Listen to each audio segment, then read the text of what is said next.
نحمده ونصلي على رسوله الكريم أما بعد فأعوذ بالله من الشيطان الرجيم بسم الله الرحمن الرحيم رب اشرح لي صدري ويسر لي أمري واحلل عقدة من لساني يفقه قولي واجعل لي وزيرا من أهلي رب زدني علما رب زدنا علما اللهم فقهنا في الدين اللهم إنا نسألك علما نافعا ورزقا طيبا وعملا متقبلا اللهم انفعنا بما علمتنا وعلمنا ما ينفعنا وزدنا علما اللهم أرنا الحق حقا وارزقنا اتباعه وأرنا الباطل باطلا وارزقنا اجتنابه ربي يسر ولا تعسر وتمم بالخير إلهي آمين.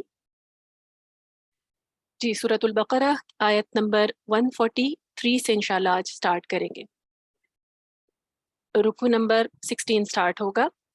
اس سے پہلے ہم نے پچھلی آیات میں دیکھا تھا کہ اللہ سبحانہ و تعالیٰ نے مختلف احکامات دیے ہیں زندگی گزارنے کے حوالے سے. اس کے علاوہ معاشرتی زندگی، گھریلو زندگی کے حوالے سے طلاق کے ہم نے احکامات پڑھے، نکاح کے احکامات پڑھے، عدت کے احکامات پڑھے، حیض کے احکامات پڑھے، اور ذات کے بارے میں اللہ سبحانہ و تعالیٰ نے ہمیں ہدایات جو دی ہیں مختلف، کہ یہ زندگی کیسے گزارنی ہے. تو بہت جامع آیات اور اللہ سبحانہ و تعالیٰ کے واضح احکامات جو ہیں ہمیں زندگی گزارنے کے لیے قرآن مجید میں ہی ملتے ہیں. تو جو پھر انسان ان پر عمل کرتا ہے تو دراصل وہی اسلام پر عمل کرنا ہے. یعنی اسلام جو ہے وہ محض لا الہ الا اللہ پڑھ لینا ضرور نہیں ہے، اس کی شرائط پوری کرنی ہے، اور وہ کیا ہے کہ اللہ کے احکامات پر عمل بھی کرنا ہے. آج انشاءاللہ ہم دیکھتے ہیں آیت نمبر 143 کو. اللہ سبحانہ و تعالیٰ فرماتے ہیں اعوذ باللہ من الشیطان الرجیم بسم اللہ الرحمن الرحیم الم تر الی الذین خرجوا من دیارہم وهم الوف حذر الموت فقال لهم الله موتوا ثم احیاهم ان اللہ لذو فضل علی الناس ولكن اکثر الناس لا یشکرون. اللہ سبحانہ و تعالیٰ فرما رہے ہیں کہ کیا آپ نے ان لوگوں کے حال پر بھی غور کیا ہے؟ کس سے فرما رہے ہیں؟ نبی صلی اللہ علیہ وآلہ وسلم سے. اور پھر اس کے بعد نبی صلی اللہ علیہ وسلم سے جب بھی قرآن مجید میں مخاطب ہوتے تھے اللہ سبحانہ و تعالیٰ، تو پھر ساتھ یہ جو خطاب ہے یہ پوری قوم سے، پوری امت سے، پورے مسلمانوں سے بھی ہے، پورے بنی نوع انسان سے بھی ہے. تو فرمایا کہ کیا آپ نے ان لوگوں کے حال پر بھی غور کیا جو موت کے ڈر سے اپنے گھروں سے نکل گئے تھے، حالانکہ وہ ہزاروں کی تعداد میں تھے. تو اللہ نے انہیں کہا کہ مر جاؤ، چنانچہ وہ راستے میں ہی مر گئے. پھر اللہ تعالیٰ نے انہیں پیغمبر کی دعا کی وجہ سے زندہ کر دیا. اور اللہ تو یقیناً لوگوں پر بہت فضل کرنے والا ہے، لیکن لوگوں کی اکثریت ایسی ہے جو اللہ کا شکر ادا نہیں کرتی.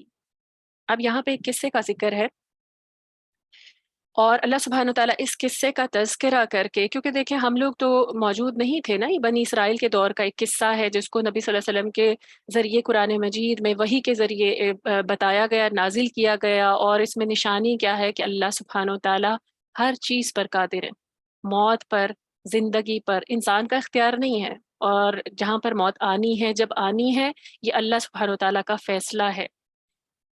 تو یہاں پر اس آیت سے آگے پھر جہاد کا مضمون بھی شروع ہوگا، اس لیے بطور تمہید، یعنی کہ کیونکہ انسان موت سے ڈرتا ہے نا، تو جہاد میں کیا ہوتا ہے، انسان کو اپنی زندگی کی پرواہ کیے بغیر اللہ کی خاطر لڑنا ہوتا ہے، یا اللہ کی خاطر نکلنا ہوتا ہے، یا جد و جہد کرنی ہوتی ہے، کوشش کرنی ہوتی ہے. تو اس لیے تمہید کے طور پہ اس آیت کو بتایا جا رہا ہے کہ اس آیت میں بتایا گیا کہ زندگی اور موت جو ہے وہ صرف اللہ کے ہاتھ میں ہے. یعنی کوئی انسان اپنی زندگی کو کا خود مالک نہیں ہے، یا وہ خود نہیں ڈیسائیڈ کر سکتا کہ وہ کب، یعنی بعض لوگ ہوتا ہے ڈرتے ڈرتے زندگی گزار دیتے، ابھی نہ کچھ ہو جائے، ابھی نہ کچھ ہو جائے. تو اللہ سبحانہ و تعالیٰ جب انسان ماں کے پیٹ میں، اللہ سبحانہ و تعالیٰ جب بچہ ہوتا ہے نا، تو اللہ سبحانہ و تعالیٰ جب اس کی روح فرشتے کے ذریعے وہاں پر پھونکتے ہیں، تبھی طے کر دیا جاتا ہے کہ اس کی زندگی کتنی ہوگی، اس کی موت کب ہوگی، وہ نیک بخت ہوگا یا بدبخت ہوگا، اس کا رزق کتنا ہوگا. لیکن دیکھیں آپ، ہم ساری زندگی اس معاملے میں پریشان ہوتے رہتے ہیں، ان معاملے میں پریشان ہوتے ہیں جن پر ہمارا کوئی اختیار نہیں ہے، موت پر کوئی اختیار نہیں ہے. اور پھر جب مومن کا یہ عقیدہ ہو جاتا ہے نا کہ موت اللہ کے ہاتھ میں ہے، اور مومن پھر اس بات پہ دلیر ہو جاتا ہے. اور جب مومن کو یہ پتا ہوتا ہے کہ جس دن جس وقت میری موت آنی ہے، بس میں نے اسی وقت جانا ہے، چاہے وہ کہیں پر بھی ہو. دیکھیں جب موت آتی ہے تو جو لوگ گھروں میں ڈر کے بیٹھے ہو، اللہ سبحانہ وتعالیٰ نے قرآن میں کہا ہے کہ بروج مشیدہ، اگر تم قلعوں میں بھی اپنے آپ کو قید کر لو تو موت تو تمہیں وہاں پر بھی آ جائے گی۔ تو پھر موت جو ہے وہ ڈرنے کا نام نہیں ہے، کیونکہ ایک طریقے سے یہاں پر یہ بتایا جا رہا ہے کہ اللہ کے راستے میں نکلو اور موت سے نہ ڈرو، موت تو جس وقت آنی ہے بس اس وقت آئے گی۔ تو یہاں پر واقعہ یہ ہوا کہ بنی اسرائیل کے کچھ لوگ تھے جو کسی شہر میں رہتے تھے، اور وہاں پر طاعون کی وبا پھیل گئی تھی، یعنی ایک جیسے یہاں پر کووڈ ہمارے پھیلی، اسی طرح طاعون کی وبا جو ہے وہ پہلے بہت پھیلا کرتی تھی۔ تو اس جگہ پر طاعون کی وبا پھیل گئی، تو یہ طاعون کی وبا کا شکار ہو کر مر جانے کے ڈر سے، خطرے کی بنا پر ان سارے لوگوں نے کیا کیا، پوری بستی نے کیا کیا کہ اپنا بوریا بستر لپیٹ کر ہزاروں کی تعداد میں شہر سے نکل کھڑے ہوئے۔ یعنی وہ یہ سوچ رہے تھے کہ اس جگہ پہ ہمیں موت آ جائے گی تو یہاں سے نکل جاتے ہیں، اور یہ سمجھے کہ اس طرح موت سے وہ بچ جائیں گے۔ اور ابھی وہ کسی منزل پر پہنچنے بھی نہیں پائے تھے، یعنی ابھی وہ کہیں پہنچے نہیں تھے، بس اپنے گھروں سے نکل گئے تھے موت کے خوف سے کہ یہ جگہ جو ہے یہاں پہ شاید موت آنی ہے۔ ان کا اللہ پر یقین نہیں تھا، کیونکہ موت تو جس وقت انسان کے لیے جس جگہ پر لکھی ہے، موت انسان کو وہیں لے جاتی ہے، انسان خود اپنی مرضی سے اس جگہ پہنچتا ہے جہاں پر موت آنی ہوتی ہے۔ اگر گھر میں آنی ہے تو اپنے بستر پر آنی ہے تو بستر پر ہی رہے گا، اور اگر کسی اور جگہ پر آنی ہے تو انسان کی ضرورت اسے وہاں لے جاتی ہے، ایسے حالات اور اسباب پیدا ہو جاتے ہیں۔ تو بہرحال انہوں نے اللہ پر توکل کرنے کے بجائے یا موت سے ڈر کر انہوں نے کیا کیا کہ گھروں سے نکلے ہزاروں کی تعداد میں جو ہے انہوں نے مائگریشن کرنے کا سوچا کہ شاید اس بستی میں رہیں گے تو موت آ جائے گی۔ اور پھر ہوا کیا کہ ابھی وہ راستے میں ہی تھے تو انہیں موت نے آ لیا، اور پھر وہ سارے کے سارے مر گئے، یعنی پورے جو ہزاروں کی تعداد میں نکلے تھے نا، سب کے سب مر گئے۔ اس میں ایک نشانی ہے، اللہ سبحانہ و تعالیٰ بتانا چاہتے تھے کہ موت جو ہے وہ اللہ کے ہاتھ میں ہے۔ اب دیکھیں ممکن تو یہ بھی ہو سکتا ہے کہ وہ طاعون کے جراثیموں سے ہی مرے ہوں، یعنی جرمز، جو کہ ایک دنیاوی ذریعہ ہو سکتا ہے، اسباب ہو سکتے ہیں۔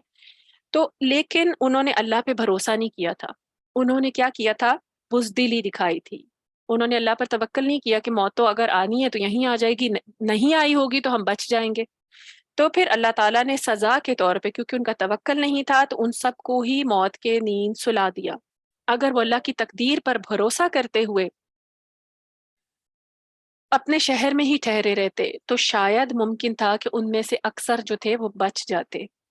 اور پھر کچھ مدت کے بعد ہوا کیا کہ حزقیل ایک پیغمبر کا نام ہے جو اس دور کے پیغمبر تھے، جو موسیٰ علیہ السلام کے تیسرے خلیفہ تھے، ان کا نام تھا حزقیل۔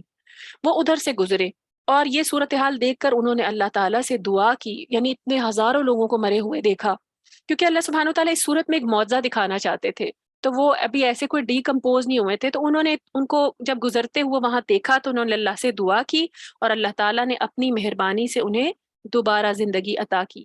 اور جب وہ ہزاروں کی تعداد میں جو لوگ مرے تھے ان کو دوبارہ زندگی دی گئی، یعنی وہ مر کے دوبارہ اٹھے، تو ہر شخص سبحانک لا الہ الا انت کہتا ہوا اٹھ کھڑا ہوا، یعنی اپنی غلطی کا اظہار بھی کر لیا اور اللہ کی پاکی بھی بیان کی اور اللہ کی بڑائی بھی بیان کی۔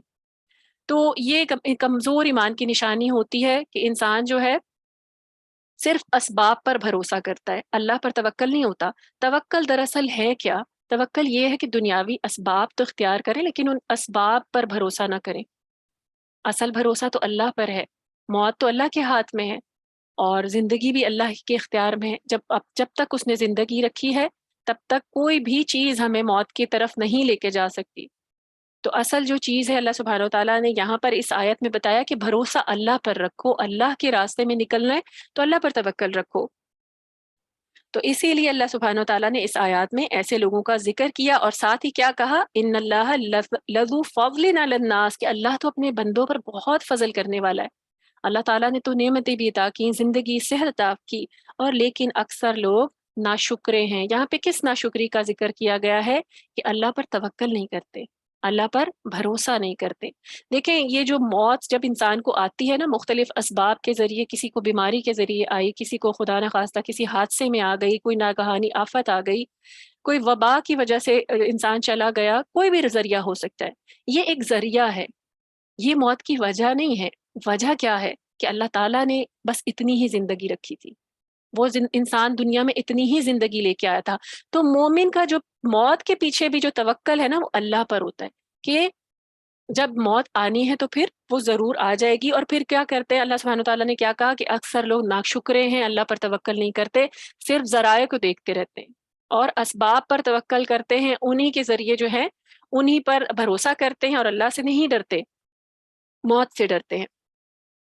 اور پھر اللہ سبحانہ و تعالیٰ نے آگے فرمایا وَقَاتِلُوا فِي سَبِيلِ اللَّهِ وَاعْلَمُوا أَنَّ اللَّهَ سَمِيعٌ عَلِيمٌ، ساتھ ہی اللہ تعالیٰ نے حکم دے دیا کہ اللہ کے راستے میں جہاد کرو، قاتلو، لڑو۔ اب یہاں پر دیکھیں یہ اللہ سبحانہ و تعالیٰ نے یہ نہیں کہا کہ لڑتے چلے جاؤ، اللہ کے راستے میں لڑو، یعنی جب ضرورت پیش آ جائے لڑنے کی تو نکلو، موت کے ڈر سے گھروں میں نہ بیٹھے رہو۔ دیکھیے آج کیا ہے کہ آج مسلمان جد و جہد کرنے سے، اپنے رائٹ لینے سے گھبراتے ہیں، ان کے دلوں میں وہن کی بیماری آ گئی۔ نبی صلی اللہ علیہ وسلم کی پیش گوئی تھی کہ آخری زمانوں میں میری امت کے پر وہن کی بیماری آ جائے گی، اور پھر کیا ہوگا کہ مسلمانوں پر لوگ ٹوٹ پڑیں گے۔ تو آج دیکھیں مسلمانوں کو جہاں بھی سب سے زیادہ کمزور مخلوق تصور کر کے جیسے مرضی ان کے ساتھ سلوک کر دیا جاتا ہے، جب مرضی ان کی نسلوں کی نسلیں، آبادیوں کی آبادیاں ختم کر دی جاتی ہیں۔ کیوں؟ کیونکہ ان کے اندر وہن ہے، ان کے اندر حب دنیا ہے، دنیا کا شوق ہے، اور موت سے کراہت ہے، موت سے ڈر ہے۔ یہاں پہ اللہ تعالیٰ کہہ رہے ہیں کہ اللہ کے راستے میں نکلو، وَاعْلَمُوا أَنَّ اللَّهَ سَمِيعٌ عَلِيمٌ، اور جان لو کہ اللہ تعالیٰ ہر ایک کی سننے والا ہے اور سب کچھ جاننے والا ہے۔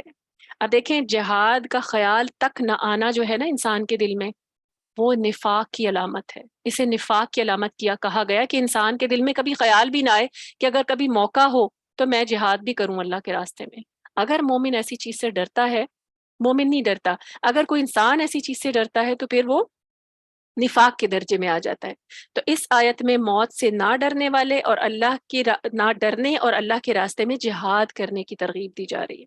اور اس سے پہلی آیت کا مفہوم کیا تھا کہ زندگی اور موت صرف اللہ کے ہاتھ میں ہے، وہ چاہے تو جہاد میں جانے والوں کو بھی موت کے منہ سے بچا لے، اور چاہے تو کسی کو گھر بیٹھے بیٹھے ہی موت دے دے، یا وہ جو موت سے بھاگ کر نکلا ہو، یعنی جنگ کے میدان سے نکلا ہو تو اس کو راستے میں موت آ جائے، کوئی بھی وجہ بن سکتی ہے۔ تو موت کا مالک زندگی اور موت پر تو اختیار اللہ کا ہے، تو یہاں پر مومن کو بے خوف ہونے کے لیے کہا گیا،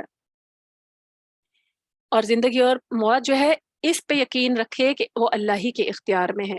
چنانچہ سیدنا ابو ہریرہ رضی اللہ تعالیٰ عنہ فرماتے ہیں کہ نبی صلی اللہ علیہ وآلہ وسلم نے فرمایا کہ جس نے زندگی بھر جہاد نہ کیا، یعنی اس کو خیال ہی نہ آیا، کسی بھی صورت میں اس نے جد و جہد نہ کی۔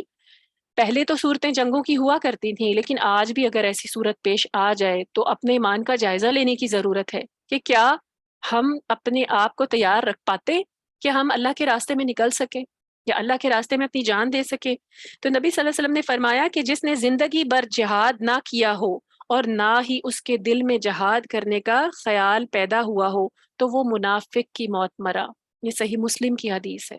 تو دیکھیں کبھی ہم نے غور ہی نہیں کیا، ہم تو چاہتے ہیں نا کہ ہم اپنے گھروں میں کبھی بھی ایسی کوئی چیز نہ آئے، اللہ سبحانہ و تعالیٰ عافیت کے ساتھ ہی رکھیں، امن کے ساتھ ہی رکھے، لیکن اگر کسی مومن کے دل میں خیال بھی نہیں ہوتا نا کہ اگر اسلام پر کوئی ایسا وقت آتا ہے تو میں اپنی جان بھی دے دوں، تو پھر یہ نفاق کی علامت ہے، کیونکہ اس کی وجہ کیا ہوتی ہے کہ انسان موت سے ڈرتا ہے اور اللہ پر بھروسہ نہیں کرتا، یہ نفاق کی علامت ہے۔ تو کتنی بڑی یہاں پہ حدیث ہے اور اس میں ہمیں اپنے دلوں کا جائزہ لینے کی ضرورت ہے۔ اب دیکھیں اللہ سبحانہ و تعالیٰ جب جس کو لے کر جانا چاہیں تو وہ پھر اس کو میدان جنگ سے وہ بھاگ جائے تب بھی لے کے جا سکتے ہیں۔ حضرت خالد بن ولید کی مثال دیکھیے، ان کی ساری زندگی جنگوں میں گزری، اللہ سبحانہ و تعالیٰ کی خاطر لڑتے ہوئے۔ جب ایمان لے آئے اس سے پہلے تو مسلمانوں کے خلاف ہی لڑا کرتے تھے، یعنی جنگوں میں ہی رہتے تھے میدان جنگ میں، لیکن جب ایمان لے آئے تو انہوں نے ان کی ساری دلیری، ساری شجاعت اسلام کی حفاظت کے لیے تھی، اور کیا کرتے تھے اللہ کی خاطر جو ہے وہ ہر جنگ میں حصہ لیتے تھے اور بڑی جمع مردی سے لڑتے تھے، اور ان کی خواہش تھی کہ وہ شہید ہو جائیں، اور لیکن اللہ تعالیٰ نے جب جس کے لیے جو موت لکھی ہوتی ہے ان کو موت بستر مرگ پر آئی تھی۔ اور یعنی دیکھیں یہ اللہ سبحانہ و تعالیٰ کا کام ہے، اللہ کی حکمتیں ہیں کہ شہادت کا دیکھیں جس کے دل میں شہادت کی آرزو ہے نا تو وہ بھی اس کو، نبی صلی اللہ علیہ وسلم کی حدیث کا مفہوم ہے کہ اس کو بھی موت آئے گی تو وہ شہادت کے ہی ایک کسی نہ کسی درجے پر ہوگا۔ تو شہادت کا، اللہ کے راستے میں لڑنے کا یہ جذبہ ہم سب کے دل میں ہونا چاہیے، اللہ کے راستے میں کوئی نہ کوئی جد و جہد کرنے کا یہ جذبہ ہمارے دل میں ہونا چاہیے۔ پھر کیا ہوتا ہے کہ انسان دلیر ہو جاتا ہے، اللہ کے راستے میں کہیں نہ کہیں ضرور نکلتا ہے۔ آج اگر جنگی صورتحال نہیں ہے، دیکھیں بس بحیثیت خواتین ہم اس آیت کو لیتے ہیں تو اللہ کے راستے میں ہم اب اس طرح لڑتے تو نہیں ہیں۔ صحابیات کیا کرتی تھیں جب جنگیں ہوا کرتی تھیں تو وہ کس طرح حصہ لیتی تھیں؟ وہ وہاں پر زخمیوں کی مرہم پٹی، ان کو پانی پلانا، اور بعض صحابیات نے تو جنگوں میں باقاعدہ لڑ کر بھی حصہ لیا۔ تو یہ وہ اس وقت کا دور تھا، اب تو ایسی صورتحال نہیں ہے۔ تو اب کیا کرنا ہے؟ اللہ کے راستے میں کسی بھی صورت کے لیے نکلنا ہو، اپنی صلاحیت کو استعمال کرنا ہو، تو اپنے آپ کو پیچھے نہ رکھیں۔ یہ نہ سوچیں کہ میرا اپنے کمفرٹ زون سے باہر نہیں آنا، کہ بس ٹھیک ہے میں تو جیسی زندگی گزار رہی ہوں میرے لیے اسی میں سہولت ہے۔ تو مومن کے دل میں کم از کم آرزو ضرور ہونی چاہیے۔ پھر آگے اللہ سبحانہ و تعالیٰ فرماتے ہیں مضمون چینج ہو رہا ہے، مضمون تبدیل ہوا، اور قرض یعنی کہ خرچ کی، قرض حسنہ کا ذکر کیا جا رہا ہے۔ اللہ سبحانہ و تعالیٰ فرماتے ہیں من ذا الذی یقرض اللہ قرضا حسنا فیضاعفہ لہ اضعافا کثیرہ واللہ یقبض ویبسط والیہ ترجعون۔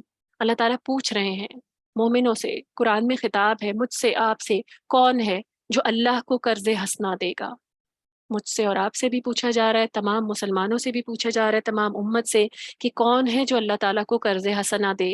تو اللہ تعالیٰ اسے کئی گنا بڑھا چڑھا کر زیادہ کر دے۔ اور اللہ ہی لوگوں کا رزق تنگ اور کشادہ کرتا ہے، اور اسی کی طرف تم لوٹائے جاؤ گے۔ اب یہاں پہ قرض حسنہ کا ذکر آ رہا ہے۔ یہ ٹرم تو ہم نے اکثر سنی ہوئی ہے کہ قرض حسنہ۔ اب یہ قرض حسنہ کیا چیز ہے؟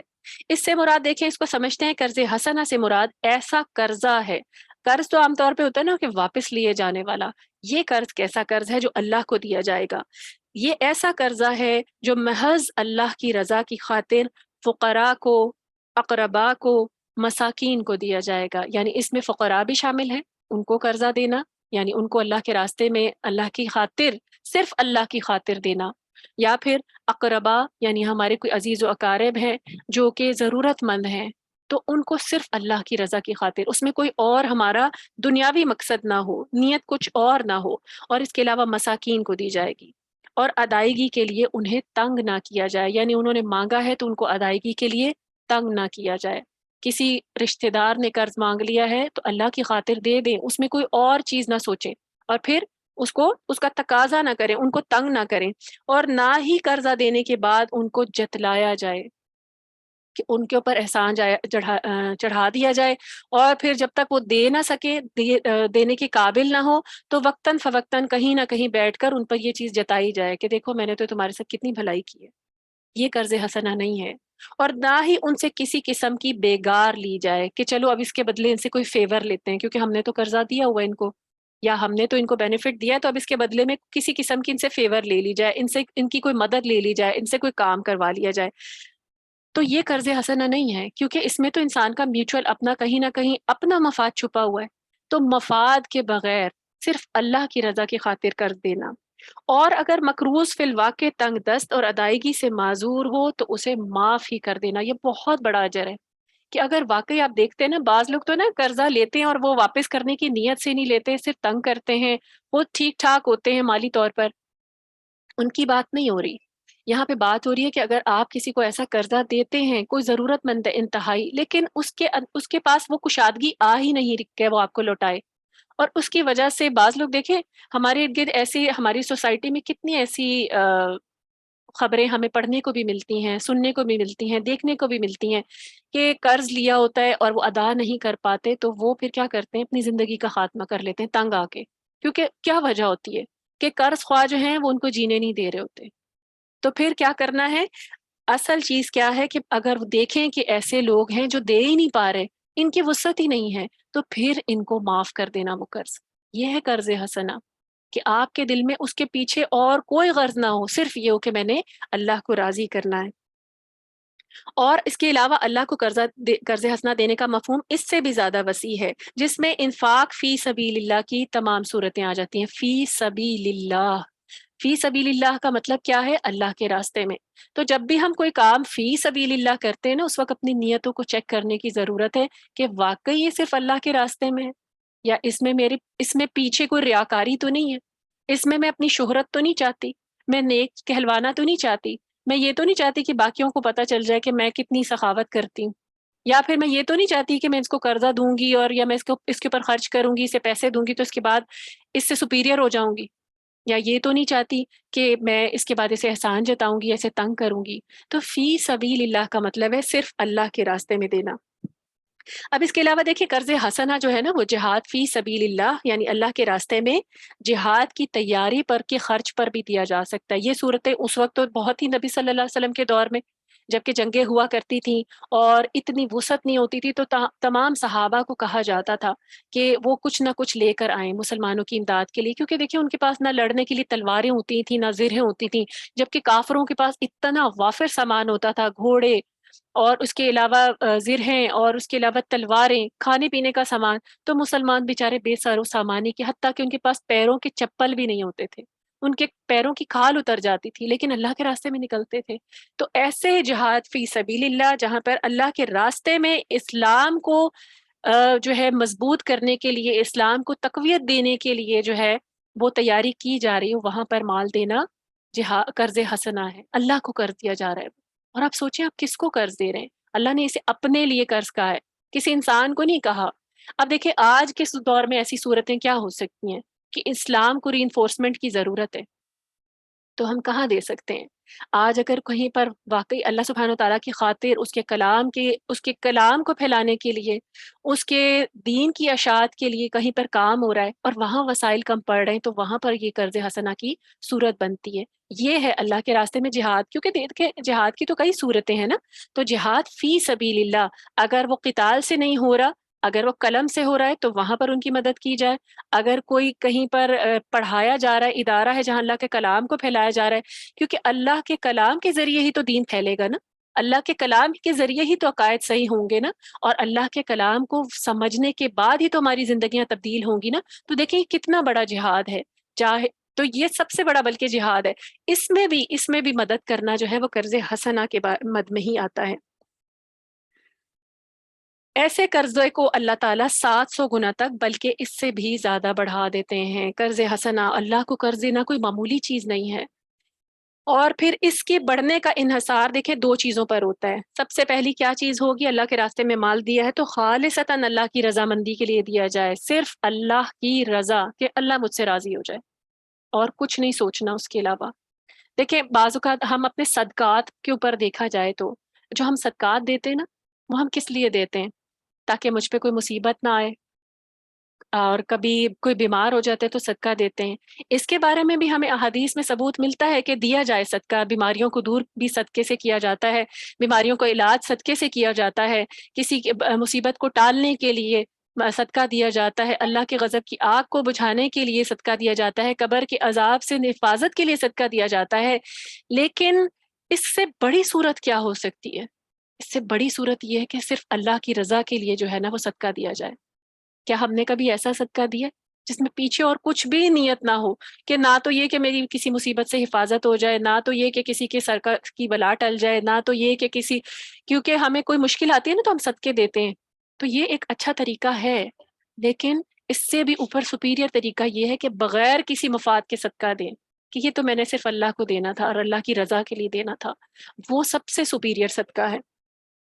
اور یہ کہ پورے دل کی خوشی سے دیا جائے، دیتے ہوئے کیا ہوتا ہے شیطان، دیکھیں نبی صلی اللہ علیہ وسلم کی حدیث ہے کہ جب انسان صدقہ دینے کا ارادہ کرتا ہے نا تو وہ مال جب دیتا ہے نا تو وہ 70 شیطانوں کے جبڑے توڑ کر دیتا ہے، 70 شیطانوں کے جبڑے، یعنی وہ اس طرح اس مال کو پکڑ لیتے ہیں جو کہ ہمیں نظر تو نہیں آ رہے ہوتے، اتنے بیریئرز ہوتے ہیں جس کو انسان توڑ کر اللہ کے راستے میں صدقہ دیتا ہے، کیونکہ فوری طور پہ خیال آنا شروع ہو جاتے ہیں میری تو وہ بھی ضرورت تھی، اگر میں یہ دے دوں گی تو میرے پاس تو کم ہو جائے گا، میں اس کو آگے کے لیے بچا کے رکھ لوں تو میرا یہ کام ہو جائے گا، اور اگر میں انہی کو دے دوں گی تو پھر میرا کیا بنے گا۔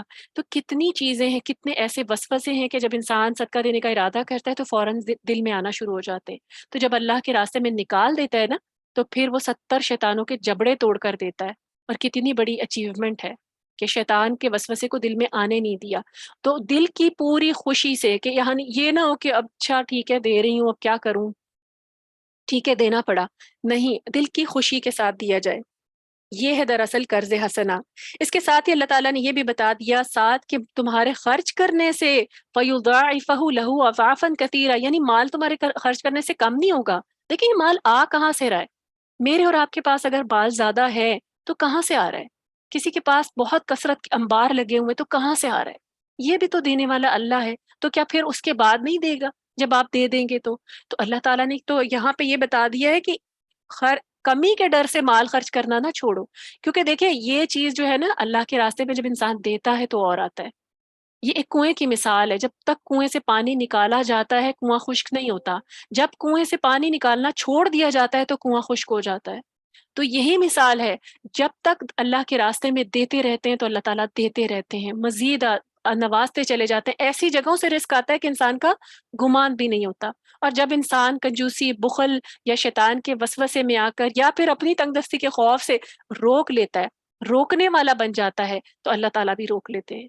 تو پھر اللہ تعالیٰ نے یہاں اس آیت میں واضح کہہ دیا کہ اللہ تعالیٰ تو بڑھ چڑھ کر عطا کرنے والا ہے، اور اللہ ہی رزق کو تنگ کرتا ہے اور اللہ ہی رزق کو کشادہ کرتا ہے۔ تو یہ میرا اور آپ کا دینا جو ہے یہ بھی ایک آزمائش ہے، ہمیں تو اللہ تعالیٰ دے رہے نا، ہم اپنے تو کہیں سے کسی کمال سے اس چیز کو پیدا نہیں کر رہے، رزق دینے والا تو اللہ کی ذات ہے، تو اللہ کے راستے میں دیں تو اللہ تعالیٰ پھر اور نوازتے ہیں۔ پھر آگے فرمایا الم ترا، مضمون پھر چینج ہو رہا ہے، اور آگے مزید جو ہے موسیٰ علیہ السلام کے بعد جو نبی ہیں اور ان کے علاوہ حضرت داؤد اور طالوت کے بارے میں تذکرہ آ رہا ہے۔ الم ترا الی الملأ من بنی اسرائیل من بعد موسیٰ، موسیٰ علیہ السلام کے بعد کیا آپ نے سیدنا موسیٰ کے بعد بنی اسرائیل کے سرداروں کے معاملے پر بھی غور کیا ہے؟ اب پھر یہاں پہ ایک نشانی دکھائی جا رہی ہے، کیوں بتایا جا رہا ہے؟ حضرت موسیٰ علیہ السلام کا دور تو نبی صلی اللہ علیہ وسلم سے کافی پہلے تھا نا، اس کے بعد جو انبیاء آئے، پیغمبر آئے، ان کے بارے میں کیوں بتایا جا رہا ہے؟ اس میں بھی نشانیاں ہیں، توحید کے دلائل ہیں۔ تو فرمایا کہ کیا آپ نے سیدنا موسیٰ کے بعد بنی اسرائیل کے سرداروں کے معاملے پر بھی غور کیا، جب انہوں نے اپنے نبی سے کہا کہ ہمارے لیے ایک بادشاہ مقرر کر دو تاکہ ہم اللہ کے راستے میں جہاد کریں۔ نبی نے ان سے کہا کہ کہیں ایسا نہ ہو کہ تم پر جہاد فرض ہو جائے، فرض کر دیا جائے تو تم لڑنے سے انکار کر دو۔ ابھی یہ آیات اسی مضمون کے تناظر میں آ رہی ہیں کہ جہاد جو ہے وہ کتنا ضروری ہے اللہ کے راستے میں، اور دلیر ہو کے لڑنا، زندگی موت اللہ کے اختیار میں ہے۔ تو وہ کہنے لگے کہ یہ کیسے ہو سکتا ہے کہ ہم اللہ کے راستے میں جہاد نہ کریں، جبکہ ہمیں ہمارے گھروں سے نکال کر بال بچوں سے جدا کر دیا گیا، یعنی ہم تو پہلے ہی بڑے برے حالوں میں، تو کیوں نہیں اللہ کے راستے میں نکلیں گے؟ پھر جب ان پر جہاد فرض کر دیا گیا تو سوائے چند لوگوں کے سارے ہی اپنے عہد سے یعنی اپنے وعدے سے پھر گئے، اور اللہ تعالیٰ ایسے ظالموں کو خوب جانتا ہے، وعدہ توڑنے والوں کو، عہد سے پھرنے والوں کو یہاں پہ ظالم کہا جا رہا ہے۔ اب یہاں پہ دیکھیں بنی اسرائیل کے بارے میں تذکرہ ہے، ان کی بہت ساری چیزیں جو ہیں اللہ سبحانہ وتعالیٰ نشانیوں کے طور پہ اور ہمیں بتاتے ہیں کہ اس دور میں کیا ہوا تھا، اور اگر ہم بھی آج ایسا کچھ کریں گے تو پھر ہمیں بھی انہی نتائج کو بھگتنا پڑے گا جو بنی اسرائیل نے بھگتے تھے۔ تو بنی اسرائیل میں یہ دستور رہا ہے کہ ان کے حکمران بھی کیا ہوتے تھے؟ انبیاء ہوتے تھے، یعنی ان کے انبیاء ہی ان کے بادشاہ ہوا کرتے تھے۔ اس وقت یہ دور بھی رہا ہے، حضرت داؤد ہیں، حضرت سلیمان ہیں، اس کے علاوہ بہت سارے اور بھی بادشاہ جو ہیں وہ گزرے ہیں جو انبیاء ہی ہوتے تھے۔ تو انہی کے پاس مقدمات کے فیصلے ہوا کرتے تھے، اور انہی کی سرکردگی میں یعنی انہی کی رولنگ میں جہاد کیا جاتا تھا۔ گویا ان لوگوں میں صحیح قسم کا نظام میں خلافت رائج تھا، اور یہی وہ سیاسی نظام ہے جو دراصل اسلام کا مطلوب ہے۔ یعنی وہاں کے جو انبیاء ہوتے تھے وہی وہاں کے لیڈر ہوتے تھے، وہی فیصلے کرتے تھے اور وہی جہاد کا حکم دیتے تھے، جتنے ڈیسیجنز ہوتے تھے وہ اللہ کے حکم کی روشنی میں وہی کیا کرتے تھے، جبکہ آج ہم اس دور سے، اس سارے نظام سے بہت دور ہیں۔ لیکن پھر ہوا کیا کہ ان لوگوں نے دوسرے ممالک کی دیکھا دیکھی جن میں نظام ملوکیت رائج تھا، اپنے بوڑھے نبی یعنی اس وقت حضرت سیمیل ہوا کرتے تھے، تو بوڑھے نبی سیمیل سے مطالبہ کر دیا کہ ہمارے لیے ایک بادشاہ مقرر کر دو، یعنی کہ چھوڑو یہ نبوت والا حکمران، ہمارے لیے ایک بادشاہ مقرر کرو تاکہ ہم اس کی قیادت میں جہاد کریں۔ یعنی ہم نبی کا کہنا نہیں مانیں کہ ایک رولر ہونا چاہیے، یعنی وہ چاہتے تھے کہ سسٹم چینج کیا جائے، اور حقیقت ان کا مطالبہ جو تھا وہ کس لیے تھا؟ محض جہاد سے راہ فرار کی ایک صورت تھی، کیونکہ بادشاہ کے اندر تو وہ ایمانی قوت نہ ہوتی نا، وہ تو جہاد کا حکم نہ دیتا، نہ وہ جہاد کے لیے کوئی صحیح طرح گائیڈ کرتا۔ تو انہوں نے کہا کہ اب ایسا کرو کہ ایک بادشاہ بنا دو، وہ ہمیں بتائے کہ جہاد کب کرنا ہے، نبی نہ بتائیں ہمیں۔ اور یہ ان کی بزدلی پر بات دلالت کرتی تھی، تو انہوں نے اس میں اس رنگ میں پیش کیا اور کیا کہا کہ تم تو بوڑھے ہو گئے ہو، یعنی جو نبی تھے حضرت سیمل تھے، وہ انہیں کہا کہ تم تو بوڑھے ہو گئے ہو، یعنی اب آپ تو اس قابل نہیں ہیں کہ ہمارے ساتھ جہاد کریں، ہمیں لیڈ کریں، تو ہمیں ایک نوجوان قیادت درکار ہے۔ اور قائد جو تھا ان کی نظر میں مادہ پرست ان کی مادہ پرست نظروں میں وہی ہو سکتا تھا جو بادشاہوں کی طرح کا ٹھاٹ باٹ رکھتا ہو. یعنی وہ چاہتے تھے کہ ہمارا ایک بادشاہ ہو جو بڑی رولنگ ہو، پورا دربار ہو، اس کی شان اور شوکت ہو، اور پھر ہم اس کے جو ہے نا انڈر آ کر رہیں اور اس کی بات مانیں. یہ تھا ان کا مطالبہ. تو ان کے نبی سیمل جو تھے، چونکہ ان کو، کیونکہ وہ جانتے تھے، نبی تھے نا، وہ جانتے تھے کہ ان لوگوں کی جو اصل مطالبہ اس کے پیچھے روٹ کاز کیا ہے، ان کے دلوں میں جو بیماری ہے دراصل وہ ہے کیا. یعنی یہ جہاد نہیں کرنا چاہتے. تو انہوں نے ان سے پھر پختہ عہد لیا. وہ جو ان کے نبی تھے نا سیمل، انہوں نے پختہ عہد لیا کہ اگر بادشاہ مقرر کر دیا جائے تو پھر جہاد سے پیچھے تو نہیں ہٹو گے. یعنی ایسا تو نہیں کرو گے کہ ٹھیک ہے تمہارے کہنے پہ میں بادشاہ بنا دیتا ہوں لیکن پھر تم کہیں جہاد سے پیچھے تو نہیں ہو جاؤ گے. تو اس کے جواب میں انہوں نے انہیں یقین دلایا کہ نہیں، ہم ایسا نہیں کریں گے. آپ بنائیں تو صحیح بادشاہ، وہ جو کہے گا، جب کہے گا، ہم جہاد کے لیے نکل کھڑے ہوں گے. اور انہوں نے کہا ہم کیوں نہیں کریں گے جہاد، کیونکہ ہمیں تو پہلے ہمارے دشمن نے نیست و نابود کیا، ہمارے گھروں کو ختم کر دیا، ہماری اولاد کو ہم سے جدا کر دیا. تو ہم تو ویسے ہی بڑے زخمی ہیں. جب ہمیں کہا جائے گا، یعنی ہم تو چاہتے ہیں کہ جہاد اور ہم اپنا بدلہ لیں، تو جیسے ہمیں کہا جائے گا ہم جہاد کے لیے نکلیں گے. تو یہ عہد انہوں نے لے لیا تھا. انہوں نے کہا دشمنوں نے ہمارے ملک بھی چھین لیے ہیں اور ہمارے بیوی بچوں کو لونڈی غلام بنا کے رکھا ہوا ہے، تو ہم انشاءاللہ تعالی اس طرح کریں گے کہ جیسے ہی بادشاہ ہمیں جہاد کا حکم دے گا تو ہم کریں گے. اب ہوا کیا کہ پھر جب ان پر جہاد فرض ہوا تو پھر انہوں نے ہیلے بہانے شروع کر دیے اور اپنی کٹ حجتیوں سے، اپنے کیے ہوئے عہد سے پھرنے لگے. آگے فرمایا وقال لهم نبیہم ان اللہ قد بعث لکم طالوت ملکا. اب بادشاہ چاہتے تھے نا کہ بادشاہ بنا دیا جائے، تو ان کے نبی نے ان سے کہا کہ اللہ نے تمہارے لیے طالوت کو بادشاہ مقرر کر دیا ہے. یعنی ٹھیک ہے تمہیں بادشاہ چاہیے نا، نبی نہیں، تو اللہ نے طالوت کو بنا دیا بادشاہ. وہ کہنے لگے کہ بھلا ہم پر حکومت کا حقدار وہ کیسے بن گیا؟ اس سے زیادہ تو ہم خود حکومت کے حقدار ہیں. اس کے پاس تو کچھ بھی مال اور دولت نہیں ہے. اب دیکھیں ان کی سائیکالوجی کیا تھی کہ بادشاہ وہ ہونا چاہیے جو بہت امیر ہو، رچ ہو. یہ انسان کی مینٹالٹی ہے نا کہ وہ جو بھی اس سے اوپر ہوتا ہے یا بہت جس کے پاس مال اور دولت ہوتا ہے نا، وہ اس کے او میں آ جاتا ہے، اس سے امپریس ہو جاتا ہے. تو وہ تو جب کہا گیا کہ حضرت طالوت کو بنایا جائے گا، طالوت کو بنایا جائے گا بادشاہ، تو انہوں نے کہا کہ اس کو کیوں ہم مانیں، اس کے پاس تو کوئی مال اور دولت ہی نہیں ہے. پیسہ تھا معیار. یعنی دنیا کی جو غرض تھی نا وہ ان کے دلوں میں آ چکی تھی. تو نبی نے کہا، ان کے نبی نے کہا اللہ نے تم پر حکومت کے لیے اسے ہی منتخب کیا ہے اور ذہنی اور جسمانی اہلیتیں اسے تم سے زیادہ دی ہیں، اور اللہ جسے چاہے اپنی حکومت دے دے، اور وہ بڑی وسعت والا ہے اور جاننے والا ہے. اب دیکھیں، چنانچہ جب بنی اسرائیل کے مطالبے پہ اللہ تعالیٰ نے طالوت کو ان کا بادشاہ مقرر کیا، جو کہ ایک 30 سال کا نوجوان تھا. یعنی 30 سال کے جوان تھے جب طالوت کو بادشاہ بنایا گیا. وہ 30 سال کے جوان تھے، خوبصورت بھی تھے، قداور بھی تھے، اور سب سے بڑی بات یہ بہادر بہت تھے اور بلڈ میں بہت اسٹرانگ تھے. مال و دولت نہیں تھا ان کے پاس، لیکن ان کے پاس صلاحیت تھی، ان کے پاس عقل مندی تھی، حکمت تھی، اور بلڈ میں بہت اسٹرانگ تھے، مضبوط تھے، قوی تھے. تو یہ جو ساری چیزیں ہیں نا، یہ ان سے ہضم نہیں ہو، ان کو یہ نظر نہیں آئی. ان کو صرف مال اور دولت والا بادشاہ چاہیے تھا. تو اس پر کئی لوگوں نے اعتراض جڑ دیا کہ طالوت کے پاس تو نہ مال ہے، نہ دولت ہے، نہ شاہانہ ٹھاٹ باٹ ہے، تو یہ بادشاہ، یعنی اسے تو سوٹ ہی نہیں کرتی بادشاہت، اسے کیوں بنا رہے ہم پر بادشاہ؟ اس سے بہتر تو ہم ہی ہیں، پھر ہمیں بنا دیں. تو اس کا جواب اللہ تعالیٰ نے ایک اسی آیت میں دیا ہے کہ اللہ تعالیٰ قیادت کے لیے مال و دولت کی اللہ تعالیٰ کو ضرورت نہیں ہے. اللہ تعالیٰ مال کو تو نہیں دیکھتے. اللہ تعالیٰ نے نبوت میں بھی مال و دولت کو نہیں دیکھا کہ نبی کسی امیر کو بنایا جائے. اور اسی طرح قیادت کے لیے بھی مال اور دولت ضروری نہیں ہے، بلکہ ذہنی اور جسمانی صلاحیتوں کی ضرورت ہوتی، اور وہ طالوت میں موجود ہیں جو تم سے زیادہ ہیں. اللہ تعالیٰ نے آیت میں بتایا کہ اور واللہ یؤتی ملکہ من یشاء، اور اللہ تعالیٰ جس سے چاہتا ہے بادشاہ دیتا ہے. تو تمہیں کٹ حجتیاں کرنے کی ضرورت نہیں ہے. اب یہاں پہ ہمیں اس میں بات کیا پتہ چل رہی ہے کہ اقتدار اور اختیار جو ہے نا، یہ اللہ کے ہاتھ میں، اور اللہ تعالیٰ کے نزدیک جو ہے عزت کا معیار یا سپیریئر ہونے کا معیار مال اور دولت نہیں ہے. اللہ تعالیٰ جسے چاہتا ہے ذہنی وسعت عطا فرماتا ہے، حکمت عطا فرماتا ہے. یہ ایک الگ الگ صلاحیتیں ہیں، اور اگر یہ اللہ کے راستے میں استعمال کی جائیں تو یہ اللہ کے نزدیک زیادہ محترم ہے، زیادہ سپیریئر ہے. اور اللہ تعالیٰ بادشاہت بھی جسے چاہتا ہے دیتا ہے. یہ اللہ کی مرضی ہے. دیکھیں آج ہم اللہ کی تقسیم پر اکثر لوگوں کو اعتراض ہو جاتا ہے نا، جب کبھی کم ہو جاتی ہے مال و دولت میں، یا کہیں پر کشادگی کم ہو جاتی ہے، تنگی آ جاتی ہے مالی طور پر، تو پھر دل میں بڑے سارے وسوسے جو ہیں شیطان پیدا کر دیتا ہے، جب دوسروں کو دیکھا جاتا ہے کہ وہ بڑے خوشحال رہ رہے، تو شیطان وہاں کفر بھی لے کر آتا ہے کہ مومن کے دل میں یہ خیال بھی ڈالتا ہے کہ یعنی تمہارا تو کوئی قصور ہے، مایوس بھی کرتا ہے اس کو۔ لیکن اللہ تعالیٰ نے کہا یہ اللہ کے ہاتھ میں ہے، یہ اللہ تعالیٰ کا اختیار ہے، وہ جسے چاہتا ہے بادشاہت بھی دے سکتا ہے، جسے چاہتا ہے اقتدار بھی دے سکتا ہے، اور جس کی چاہتا ہے روزی روک بھی سکتا ہے۔ یہ اس کی حکمتیں ہیں جو کہ ہم نہیں جانتے۔ پھر آگے اسی تناظر میں فرمایا وقال لهم نبيهم ان آیۃ ملکہ ان یأتیکم تابوت فی سکینۃ من ربکم وبقیہ۔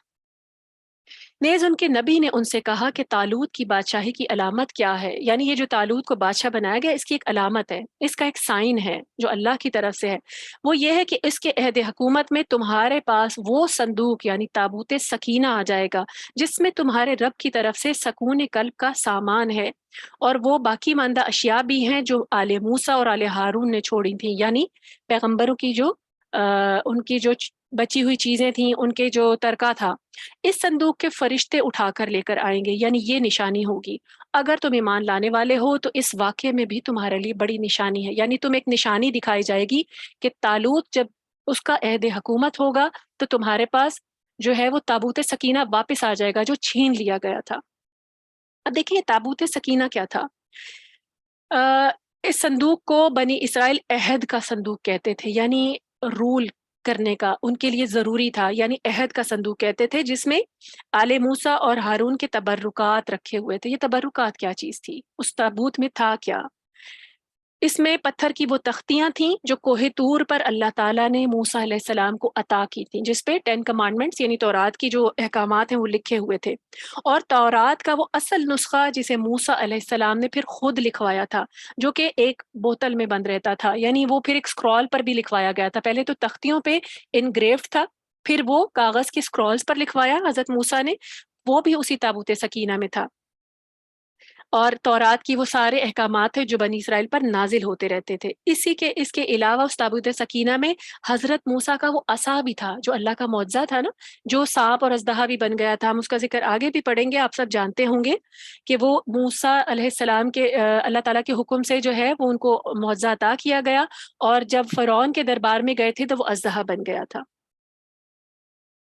اور یہ سب کچھ تھا بنی اسرائیل کے سکون قلب کا سامان جو اس صندوق میں محفوظ تھا، اور وہ ان کے پاس ہر وقت رہتا تھا۔ اب ہوا کیا کہ جب ان کے ساتھ دشمن کی جنگ ہوئی تو اس صندوق کو وہ آگے رکھتے تھے، یعنی وہ کیا کرتے تھے، اس صندوق کو اپنے پاس برکت کے لیے آگے رکھ لیتے تھے، کیونکہ اس میں ان کے پیغمبر کی چیزیں تھیں، وہ ان کو ایک طریقے سے ایمانی طور پہ مزید ان کا جوش پیدا کر دیتی، ان کے ایمان کو بڑھا دیتی تھی جب ان کے پاس ان کے پیغمبر کی چیزیں سامنے ہوتی تھیں، اور اس کی وساطت سے وہ فتح اور نصرت کی دعا کیا کرتے تھے، یعنی اس کی برکت کو بھی وہ اپنے ساتھ حاصل کیا کرتے تھے، اسے ساتھ رکھ لیتے تھے اور پھر دعا کرتے تھے اللہ سے برکت کی۔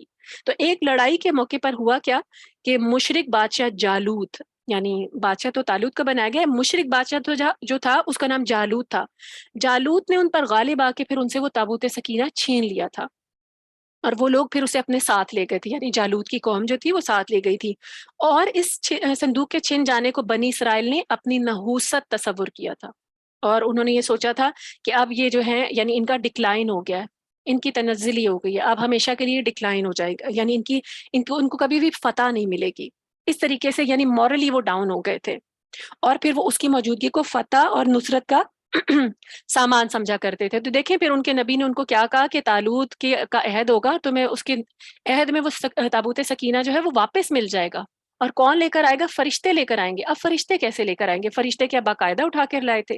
نہیں، ایسا نہیں ہوا تھا۔ تو اللہ تعالیٰ نے بنی اسرائیل کو بتایا کہ اگر طالوت کے دور میں وہ چھینا ہوا صندوق تمہیں واپس مل جائے تو پھر سمجھ لینا کہ طالوت جو ہے وہ واقعی اللہ تعالیٰ نے بادشاہ بنایا، پھر اس کی بادشاہت کو تسلیم کر لینا۔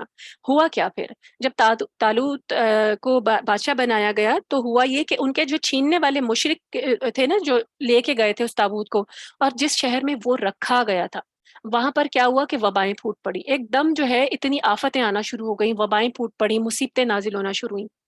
تو انہوں نے پھر کیا کیا، کیونکہ اس وقت لوگ جو ہے نا ان چیزوں پر بہت زیادہ بلیو کرتے تھے کہ یہ چیز برکت کا باعث ہے، یہ چیز نحوست کا باعث ہے، تو انہوں نے پھر اس صندوق کو اپنے لیے، یعنی جالوت کی قوم نے جس بستی میں وہ پڑا ہوا تھا صندوق، انہوں نے سوچا کہ یہ ہی منحوس ہے، جب سے یہ آیا ہے نا تب سے وبائیں جو ہیں وہ پھیل رہی ہیں، تو انہوں نے اس کو نحوست سمجھا، اور ایک بیل گاڑی پر اس صندوق کو رکھ کے بس ایسے ہانک دیا، چھوڑ دیا کہ اب یہ جہاں مرضی جاتا ہے جائے۔ یہ نہیں انہوں نے کیا تھا کہ ان کو واپس لا کے بھیج دیا تھا، انہوں نے اس بیل پر اس کو رکھا، بیل گاڑی پہ، اور اس کو بس ہانک دیا کہ اب اس نے جدھر جانا ہے چلا جائے، ہمارے پاس سے تو جائے تاکہ ہمارے پاس سے یہ نحوست ختم ہو جائے۔ چنانچہ فرشتے اس بیل گاڑی کو ہانک کر بنی اسرائیل تک لے کر آئے۔ یعنی یہ ہوا تھا، فرشتے اٹھا کے نہیں لائے تھے، وہ بیل گاڑی یعنی فرشتوں کی سرکردگی میں نظر نہیں آ رہی تھی، لیکن وہ بیل گاڑی جو ہے خود بخود ان کے پاس واپس پہنچ گئے، اور اس پہ جو صندوق تھا وہ پڑا ہوا وہ واپس ان کو مل گیا، اور کہاں آیا؟ طالوت کے گھر کے سامنے پہنچ گیا، یعنی وہاں تک جو ہے پھر وہ فرشتے اس کو لے کر آئے۔ تو اس طرح ایک طرف تو اللہ کی طرف سے بنی اسرائیل پر اتمام حجت بھی ہو گئی کہ ہاں یہ طالوت ہی اللہ کا مقرر کردہ بادشاہ ہے، اور دوسری طرف بنی اسرائیل کے حوصلے بھی بڑھ گئے، انہیں لگا کہ اب ان کو دوبارہ جو ہے عروج مل جائے گا، اقتدار مل جائے گا، اور پھر انہوں نے طالوت کو اپنا بادشاہ یعنی جو ہے وہ مان لیا۔ پھر آگے کیا ہوا؟ اب طالوت نے لڑنا تھا جالوت سے، اور اس کے لیے لشکر اکٹھے کیے گئے۔ تو قرآن میں بتایا کہ فلما فصل طالوت بالجنود، پھر جب طالوت اپنے لشکروں سمیت چل کھڑا ہوا، کس سے؟ جالوت سے لڑنے کے لیے، تو اس نے ان سے کہا، کس سے؟ اپنی قوم سے، کہ اس راستے میں ایک نہر ہے جس سے اللہ تمہاری آزمائش کرنے والا ہے، جس نے بھی اس نہر سے سیر ہو کر پانی پی لیا وہ میرا ساتھی نہیں ہوگا، میرا ساتھی وہ ہے جو اسے نہ چکھے مگر یہ کہ چلو چلو بھر پانی پی لے۔ پھر سوائے چند آدمیوں کے سب نے سیر ہو کر اس نہر سے پانی پی لیا۔ پھر جب طالوت اس کے اور اس کے لشکری اس نہر سے آگے گئے تو طالوت کے لشکری یعنی اس کے سپاہی کہنے لگے، آج ہمیں جالوت اور اس کے لشکروں سے لڑنے کی کوئی طاقت نہیں ہے، یعنی آج ہمارے اندر کوئی انرجی نہیں ہے، البتہ ان میں سے وہ لوگ جو یقین رکھتے تھے کہ وہ اللہ سے ملنے والے ہیں، یعنی انہوں نے اللہ کو جواب دینا ہے اور وہ اللہ کے لیے نکلے ہیں، تو وہ کہنے لگے، کئی دفعہ ایسا بھی ہوا ہے کہ تھوڑی سی جماعت اللہ کے حکم سے بڑی جماعت پر غالب رہی ہے، اور اللہ تو صبر کرنے والوں کے ساتھ ہوتا ہے۔ یعنی اس واقعے میں بھی بہت بڑی بڑی نشانیاں تھیں جو کہ قرآن مجید میں ذکر کیا گیا ہے۔ اب ہوا کیا؟ بادشاہ طالوت کی قیادت میں بنی اسرائیل کا پورا جو لشکر ہے وہ جالوت کے مقابلے میں نکل کھڑا ہوا کہ چلو اب اس سے بدلہ بھی لیں گے، اس نے ہم پر حملہ کیا تھا، اور طالوت نے پہلے ہی کہہ دیا تھا نکلنے سے پہلے کہ جس نے بزدلی دکھانی ہو، یعنی تم میں سے جو کوئی لڑنا نہیں چاہتا وہ پہلے ہی ہمارے ساتھ نہ نکلے، جو بزدل ہے وہ نہ نکلے۔ بنی اسرائیل کیونکہ زبانوں میں زبان کے بڑے دھنی تھے، باتوں کے بڑے شیر تھے، اور زبانوں سے وہ پورے قلعے تعمیل کر لیا کرتے تھے، تو انہوں نے کیا کہا کہ نہیں نہیں ہم تو ضرور نکلیں گے، ہم نے تو وعدہ کیا ہے اور ہم آپ کے ساتھ ضرور چلیں گے۔ چنانچہ ان کی تعداد 70,000 ہو گئی، یعنی یہ جو 70,000 لوگ تھے جو طالوت کے ساتھ نکلے تھے جالوت سے بدلہ لینے کے لیے۔ راستے میں ایک منزل پر پانی نہیں ملا تو طالوت سے شکایت کی، یعنی اب ظاہر ہے لمبا سفر ہے، اور وہ سفر کوئی پلین میں یا گاڑیوں میں ایسی ہے بختر بند گاڑیوں میں ٹینکس میں تو نہیں ہوتا تھا، وہ سفر پیدل کیے جاتا تھا، اور گرمی تھی، موسم کی وجہ سے ان کو پانی نہیں ملا، تو انہوں نے طالوت سے شکایت کی۔ اب دیکھیں جہاں پر تنگی تھی وہیں سے اللہ تعالیٰ نے پھر آزما لیا، اللہ تعالیٰ تنگیوں سے بھی آزماتے ہیں، اللہ تعالیٰ بعض اوقات کسی ایسی چیز سے بھی آزما سکتے ہیں جس کی ہمیں انتہائی ضرورت ہوتی ہے۔ تو پھر طالوت نے کہا کہ آگے ایک نہر تو آ رہی ہے مگر تم لوگ اس سے سیر ہو کر پانی نہ پی لینا، کیونکہ اور صرف اگر پینا بھی ہو تو صرف آدھا گھونٹ پی لینا، اور یہ تمہارے پروردگار کی طرف سے آزمائش ہے، یعنی یہ جو پانی کا ایک آگے چشمہ آنے والا ہے، آئے گا آگے پانی کا چشمہ، لیکن تم نے اس سے پانی نہیں پینا۔ اب دیکھیں ان کو پیاس لگ رہی تھی اور ساتھ ہی حکم آ گیا کہ پانی نہیں پینا، اللہ تعالیٰ اس سے آزمائیں گے تمہیں۔ اب کیا کیفیت ہوگی؟ پانی ہے، سخت پیاس لگ رہی ہے، اور پتہ ہے کہ یہ اللہ کی آزمائش ہے۔ تو اور انہوں نے کہا کہ اگر طالوت نے کہا کہ اگر تم اپنی پیاس بھی برداشت نہ کر سکے تو پھر لڑائی میں کیا کارنامہ سر انجام دو گے، کیونکہ اللہ تعالیٰ ایمان ٹیسٹ کرنا چاہتے تھے نا، تو یہ تھا کہ اگر پینا بھی ہے نا زندہ رہنے کے لیے تو ایک چلو یعنی ایک گھونٹ کچھ گھونٹ پانی بھر لو، اس سے زیادہ نہیں پینا، کیونکہ اللہ تعالیٰ تمہیں ٹیسٹ کرنا چاہتے ہیں کہ تم کتنے اسٹرانگ ہو اپنے لڑنے میں، اور کتنا زیادہ تم صبر کر سکتے ہو اس جنگ میں۔ تو لہٰذا انہوں نے کہا کہ لہٰذا میں تو صرف اس آدمی کو ساتھ لے کے جاؤں گا جو اپنی پیاس کو برداشت کر سکے گا، یعنی وہ صرف میرے ساتھ وہ رہے گا جو اس وقت پانی نہیں پیے گا، یعنی اس آزمائش پہ پورا اترے گا۔ دیکھیں کیسی آزمائش تھی۔ پھر جب وہ نہر پہ آئے یعنی لشکر آیا تو ساروں نے سیر ہو کے پانی پی لیا، یعنی پانی دیکھا تو، اور پیاس اتنی شدید لگی تھی تو وہ قابو ہی نہیں رکھ سکے۔ ہوتا ہے نا ایسا، دیکھیں سخت گرمی ہو، روزہ رکھا ہو، پھر جب جیسے ہی آپ کو پتہ چلے کہ افطار کا ٹائم ہو گیا تو کیسے پانی اور کسی چیز کی پرواہ نہیں ہوتی نا، صرف پانی پیا جاتا ہے۔ اب کیونکہ اللہ تعالیٰ نے ان کو پیاس سے آزمایا تھا، مومن تو اپنی پیاس تب تک روکے رکھتا ہے چاہے شدید گرمی ہو، اور پھر جب تک حکم نہیں ہوتا کہ بھی روزہ نہیں کھولنا، مومن تو روکتا ہے نا اپنی پیاس کو۔ اب یہاں پر بھی ان کو حکم دیا گیا تھا کہ انہوں نے اپنی پیاس کو روک کے رکھنا ہے اللہ کی خاطر، اور یہ آزمائش ہے۔ لیکن انہوں نے کیا کیا، فوراً ہی جو ہے نا سیرو کے پانی پینا، جیسے دیکھا اس میں چھلانگ لگا دی، اور بعضوں نے تو جیسے جانور منہ ڈالتے ہیں ویسے منہ ہی ڈال لیا اس جو چشمہ ہے اس کے اندر، اور مویشیوں کی طرح پانی پینے لگے۔ اور اس طرح ہوا کیا کہ ایک دم اتنا کثیر تعداد میں، یعنی اتنی سخت پیاس کے بعد ایک ساتھ انہوں نے جو اتنا پانی پیا، تو اس سے کیا ہوا، وہ نڈھال ہو گئے۔ اور جب ہم بہت زیادہ ایسے واقعی اگر بہت زیادہ پیٹ بھر کے پانی پی لیں بہت دیر بعد ملے، اور پھر کیا ہوتا ہے انسان ایک دم سستی کا شکار ہو جاتا ہے، تو یہی ہوا ان کے ساتھ۔ اور پھر کیا ہوا، تھوڑے سے فاصلے پر چل کے ان کے حوصلے جو تھے وہ پست ہو گئے، وہ بالکل ڈھیلے پڑ گئے، بالکل سست ہو گئے، نیندیں آنے لگیں۔ تو پھر انہوں نے کیا کہا کہ اب ہمیں جالوت اور اس کے لشکر سے لڑنے کی تو کوئی ہمت نہیں ہے، یعنی انہوں نے پھر ساتھ ہی کہہ دیا کہ اب ہم کیسے لڑیں، ہمارے اندر تو ہمت ہی ختم ہو گئی ہے۔ اور جن لوگوں نے پیاس برداشت کی تھی وہ کون تھے، اب 70,000 لوگوں میں سے صرف 313 لوگ تھے جنہوں نے پانی نہیں پیا تھا۔ کاؤنٹ چیک کریں کہ صبر کرنے والے کتنے تھے، اس آزمائش پہ پورا اترنے والے کتنے تھے۔ اور ان صبر کرنے والوں میں وہ بوڑھے نبی جو سیمل تھے وہ بھی ان کے ساتھ آئے تھے، وہ بھی تھے، اور انہوں نے بھی اس وقت صبر کیا تھا۔ حضرت داؤد علیہ السلام، سیدنا داؤد تھے، وہ بھی ان کے ساتھ تھے اس وقت، ان کے باپ اور ان کے 6 بھائی بھی ساتھ شامل تھے۔ اور برا بن عازب رضی اللہ تعالیٰ عنہ کہتے ہیں ان کی روایت سے پتہ چلتا ہے کہ یہ وہی تعداد باقی رہ گئی تھی جتنی اصحاب بدر کی تھی، یعنی 313۔ بدر میں بھی تو دیکھیں ہزاروں کے لشکر کے آگے، ہزار کے لشکر کے آگے 313 صحابی تھے نا نبی صلی اللہ علیہ وسلم کے ساتھ۔ تو برا بن عازب کہتے ہیں کہ یہ بھی 313 ہی تھے۔ اب ہوا کیا، دیکھیں جو شیخیاں بھگا رہے تھے اللہ تعالیٰ سے، یعنی انہوں نے پہلے اپنے بادشاہ سے اپنے نبی سے عہد کیا تھا، دراصل وہ اللہ سے ہی عہد کیا تھا کہ جیسے ہمیں جنگ کے لیے کہا جائے گا، جہاد کے لیے کہا جائے گا تو ہم نکلیں گے۔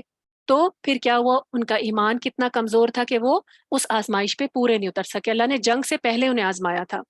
اور جو جن کے حوصلے بلند تھے، جو صبر کرنے والے تھے، جو صرف اللہ پر توکل کرنے والے تھے، جن کو پتا تھا کہ اللہ کا حکم ہے تو اس حکم کو نہیں توڑنا، پھر وہ کیا ہوا، وہ اس آزمائش میں سرخرو ہو گئے۔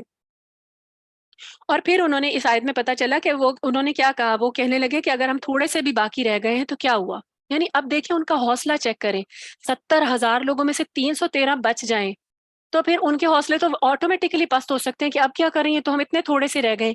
یہ دراصل وہ لوگ تھے جن کے ایمان جو ہے کنکریٹ سے بھی زیادہ مضبوط تھے، لوہے سے بھی زیادہ، فولاد سے بھی زیادہ سخت تھے۔ تو انہوں نے کیا کہا کہ کوئی بات نہیں، اکثر ایسا ہوتا ہے، اللہ پر توکل تھا۔ انہوں نے دیکھیں اس آیت میں کیا کہا کہ اکثر تھوڑے سے لوگ بھی اللہ کی مدد سے غالب آ جاتے ہیں۔ توکل کس پہ تھا، اللہ پر۔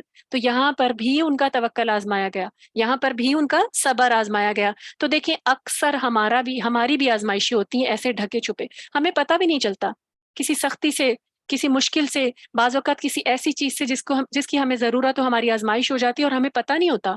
تو اللہ تعالیٰ مختلف طور پر آزماتے رہتے ہیں، اور اللہ تعالیٰ کہتے ہیں واللہ مع الصابرین، اس آیت کے آخر میں واللہ مع الصابرین، صبر کون کرتا ہے، جو اس آزمائش پہ صبر کر لیتا ہے اللہ کا حکم سمجھ کے، تو اللہ پھر ان کے ساتھ ہوتا ہے۔ آزمائش تھوڑی دیر کی ہوتی ہے، جب انسان اس میں سرخرو ہو جاتا ہے تو اجر ہمیشہ کے لیے لکھا جاتا ہے، اور پھر اس صبر کرنے کا انعام جو ہے وہ بہترین ہے۔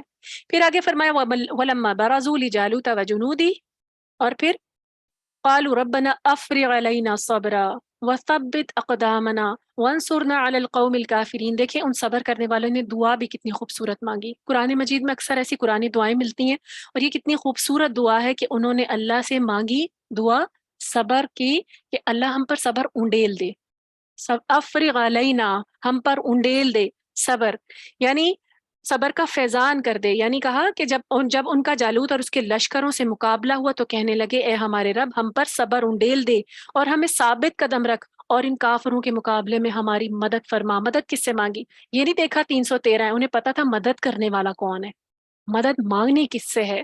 تو ہم جو مدد دنیا سے مانگتے ہیں نا، تو پھر اللہ کی مدد نہیں آتی، جب مدد صرف اللہ سے مانگی جاتی ہے تب آتی ہے اللہ کی مدد۔ جب سبب صرف اللہ کو سمجھا جاتا ہے، بھروسہ صرف اللہ پر کیا جاتا ہے، اسباب کی طرف دیکھنے کے بجائے، دیکھیں کتنے اسباب ان کے کم ہو گئے تھے، وہ 313 تھے اور وہاں جالوت کا لشکر اتنا بڑا، لیکن انہوں نے ان اسباب کو نہیں دیکھا، ان کا توکل اللہ پر تھا اور وہ صبر مانگ رہے تھے۔ تو موقع دیکھیں، اگر کوئی مشکل آ جاتی ہے تو ہمیں یہاں سے کیا پتہ چلتا ہے، اللہ سے اس وقت صبر مانگے، کیونکہ وہ آزمائش کا وقت ہوتا ہے. اگر انسان کا قدم پھسل جائے تو پھر وہ آزمائش جو ہے وہ اس کو جو ہے کسی غلط طرف بھی لے کے جا سکتی ہے. تو کبھی بھی کوئی مشکل سختی آتی ہے تو اس وقت اللہ سے دعا کرنی ہے کہ اللہ تعالیٰ مجھے صبر عطا فرما دے. بعض لوگ کہتے ہیں نا کہ صبر نہیں مانگنا چاہیے. قرآن مجید میں ہمیں ثبوت ملتا ہے آیات میں کہ جو مشکلوں میں ڈٹ جانے والے اللہ سے صبر مانگا کرتے تھے. اور کیسے مانگتے تھے کہ ہم پر انڈیل ہی دے.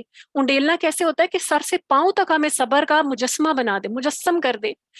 اور پھر انہوں نے اللہ سے صبر مانگا کہ یہ جو جالوت کا اتنا بڑا لشکر ہے تو اے اللہ تو ہماری مدد فرما. اللہ سے مدد مانگی کہ ہمیں ثابت قدم رکھ، کیونکہ آسان تو نہیں تھا. آپ امیجن کریں نا، ہزاروں کا لشکر ہے اور پھر اتنے سارے لوگ، حوصلے جو ہیں وہ پست کرنے کا سامان پہلے ہی ہو چکا ہے، یعنی اتنے سارے ساتھی ساتھ چھوڑ گئے ہیں. انسان پہلے ڈی مورلائز ہو جاتا ہے، لیکن پھر انہوں نے ڈی مورلائز ہونے کے بجائے کیا کیا؟ اللہ پر توکل کیا اور مدد بھی اللہ سے مانگی. پھر فرمایا پھر اس تھوڑی سی جماعت. اب دیکھیں یہاں پہ ہمیں ایک اور سبق ملتی ہے کہ ملتا ہے کہ اللہ کے نیک بندوں کی علامت یہ ہے کہ وہ اپنی ہمت اور سامان جنگ پہ بھروسہ نہیں کرتے. یعنی اگر فرض کریں کوئی مشکل مجھے اور آپ کو پیش آتی ہے نا، تو صرف اپنی ہمت پہ بھروسہ نہیں کرنا کہ میں کر لوں گی، کوئی بات نہیں، میرے اندر بڑی ہمت ہے، میں کر لوں گی، میں اس چیز کو دیکھ لوں گی. وہ ٹائم ٹیسٹ کا ہوتا ہے، اس وقت ہماری ہمتیں کام نہیں آتی. ہمت دینے والا بھی اللہ ہی ہے نا، صبر دینے والا بھی اللہ ہے. تو اس وقت اس سے مانگنا ہے. یہاں پہ توفیق، یعنی مجھے اور آپ کو اس آیت میں ایک بہت اہم سبق ملتا ہے، کیونکہ ہم اکثر زندگی میں آزمائے جاتے ہیں. ہمارے چھوٹے چھوٹے ٹیسٹ تو چلتے رہتے ہیں. کبھی کسی کے بیہیویئر سے ٹیسٹ ہو جاتا ہے، کبھی کسی مالی حالات سے ٹیسٹ ہو سکتا ہے، کبھی کشادگی سے ٹیسٹ ہو سکتا ہے، کوئی بھی ذریعہ ہو سکتا ہے. تو ہم نے کیا کرنا ہے اس وقت؟ ہم سے ثابت قدم، یعنی ہم اپنے ہی ثابت قدم ہونے پہ یا اپنے زوم میں رہیں کہ میں تو بڑی مضبوط اعصاب کی مالک ہوں، مجھے کوئی فرق نہیں پڑتا. نہیں، کیا کرنا ہے؟ یہ جو مضبوط اعصاب ہیں، یہ جو صبر ہے، یہ اللہ کے مدد کے بغیر نہیں ہمیں مل سکتا. کیونکہ پھر اکثر لوگ جو صرف اپنے ہی آپ پر بھروسہ کرتے ہیں وہ فلاپ ہو جاتے ہیں. ایسے موقعوں پر وہ ہار جاتے ہیں. کیونکہ دیکھیں بعض اوقات شروع میں آزمائش کم ہوتی ہے اور آہستہ آہستہ اس کا جو ہے نا مقدار، وہ بڑھتی چلی جاتی ہے، سختی بڑھتی چلی جاتی ہے. جب انسان اللہ سے مدد مانگ لیتا ہے نا تو اللہ تعالیٰ دل کو تھام لیتے ہیں. پھر جو پریشر آتا ہے نا وہ انسان آرام سے ہینڈل کر سکتا ہے. تو یہاں پہ میرے اور آپ کے لیے سبق یہ ہے کہ جب بھی مشکل آئے تو اللہ سے صبر مانگیں. ربنا افرغ علینا صبرا، اے اللہ مجھ پر صبر انڈیل دے تاکہ میں صبر کروں اور میں پھر اجر وہ پا جاؤں. کیونکہ دیکھیں جو لکھا ہے نا وہ تو ہو کر رہنا ہے. اگر کوئی مشکل آتی ہے، مصیبت آتی ہے، پریشانی آتی ہے، وہ تو لکھی ہوئی ہے. اللہ نے ٹیسٹ کرنا ہے، کرنا ہی کرنا ہے. اللہ تعالیٰ اس دوران میرا اور آپ کا بیہیویئر دیکھیں گے کہ میں نے اور آپ نے کیا کیا. تو اگر ہم صبر مانگ لیں گے تو ہم آسانی سے، مشکل تو ہوگی، یعنی دیکھیں تھوڑی مشکل تو ہوگی، لیکن پھر بھی اس میں اللہ تعالیٰ دل کو تھام لیں گے تو پھر ہم اس میں اسموتھلی اس میں سے نکل جائیں گے. اور پھر اجر جو ہے وہ اللہ کے نزدیک بہت بڑا ہے. پھر فرمایا پھر اس تھوڑی سی جماعت نے اللہ کے حکم سے انہیں شکست دے دی اور داؤد نے جالوت کو قتل کر دیا. اور اللہ نے داؤد کو بادشاہی اور حکمت عطا فرمائی اور جو کچھ اسے سکھا دیا. اور اگر اللہ اسی طرح لوگوں کے ایک شر پسند گروہ کو دوسرے صالح گروہ سے نہ ہٹاتا تو زمین میں فساد ہی مچا رہتا. لیکن اللہ تعالیٰ اقوام عالم پر، لوگوں پر بہت فضل کرنے والا ہے.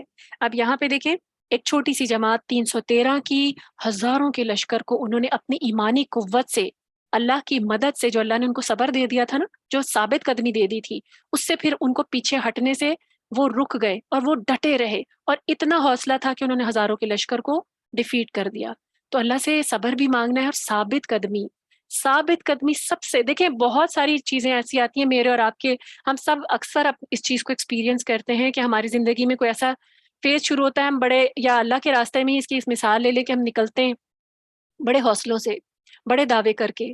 پھر اس کے بعد کیا ہوتا ہے کہ ہمیں تھوڑی سی مشکلیں آتی ہیں، گھر کی طرف سے آتی ہیں کہ ٹھیک ہے ابھی ٹائم کم ہو رہا ہے، میرے سے مینیج نہیں ہو رہا، میرے سے ہینڈل نہیں ہو رہا، اور ہم سب سے پہلے کیا چھوڑتے ہیں؟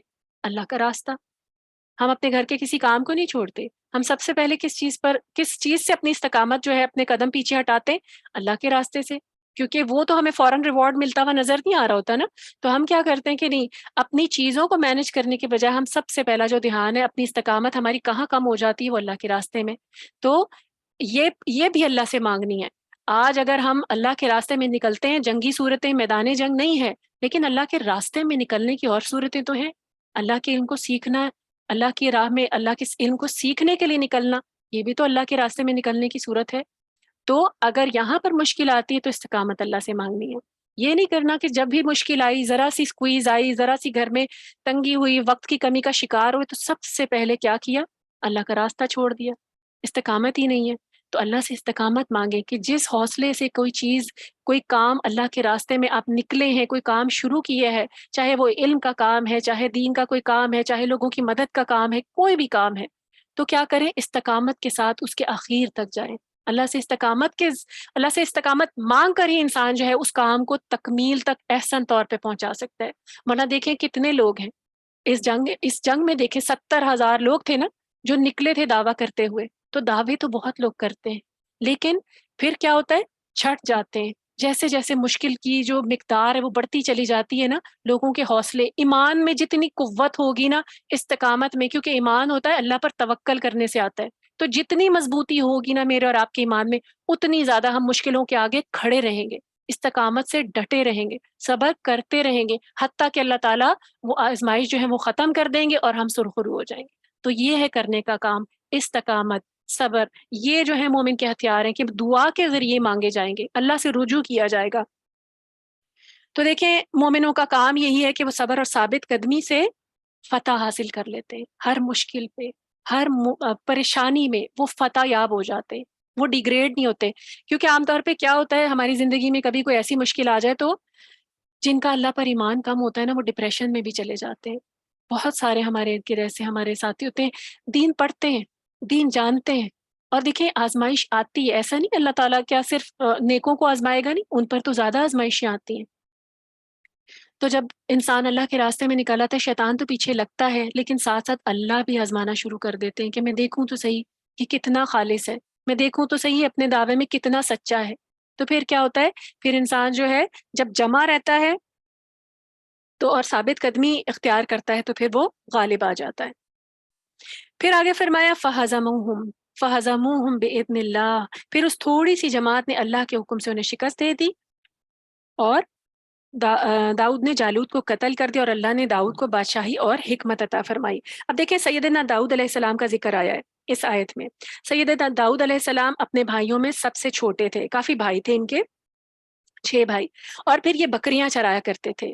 ایک دیکھیں اللہ تعالیٰ نے بکریاں چراتے تھے، پھر اللہ نے ان کو بادشاہت دی، اللہ نے ان کو نبوت دی، کس طرح اللہ تعالیٰ نے ان کو ایک پرائم، اتنی بڑی حکومت عطا فرما دی۔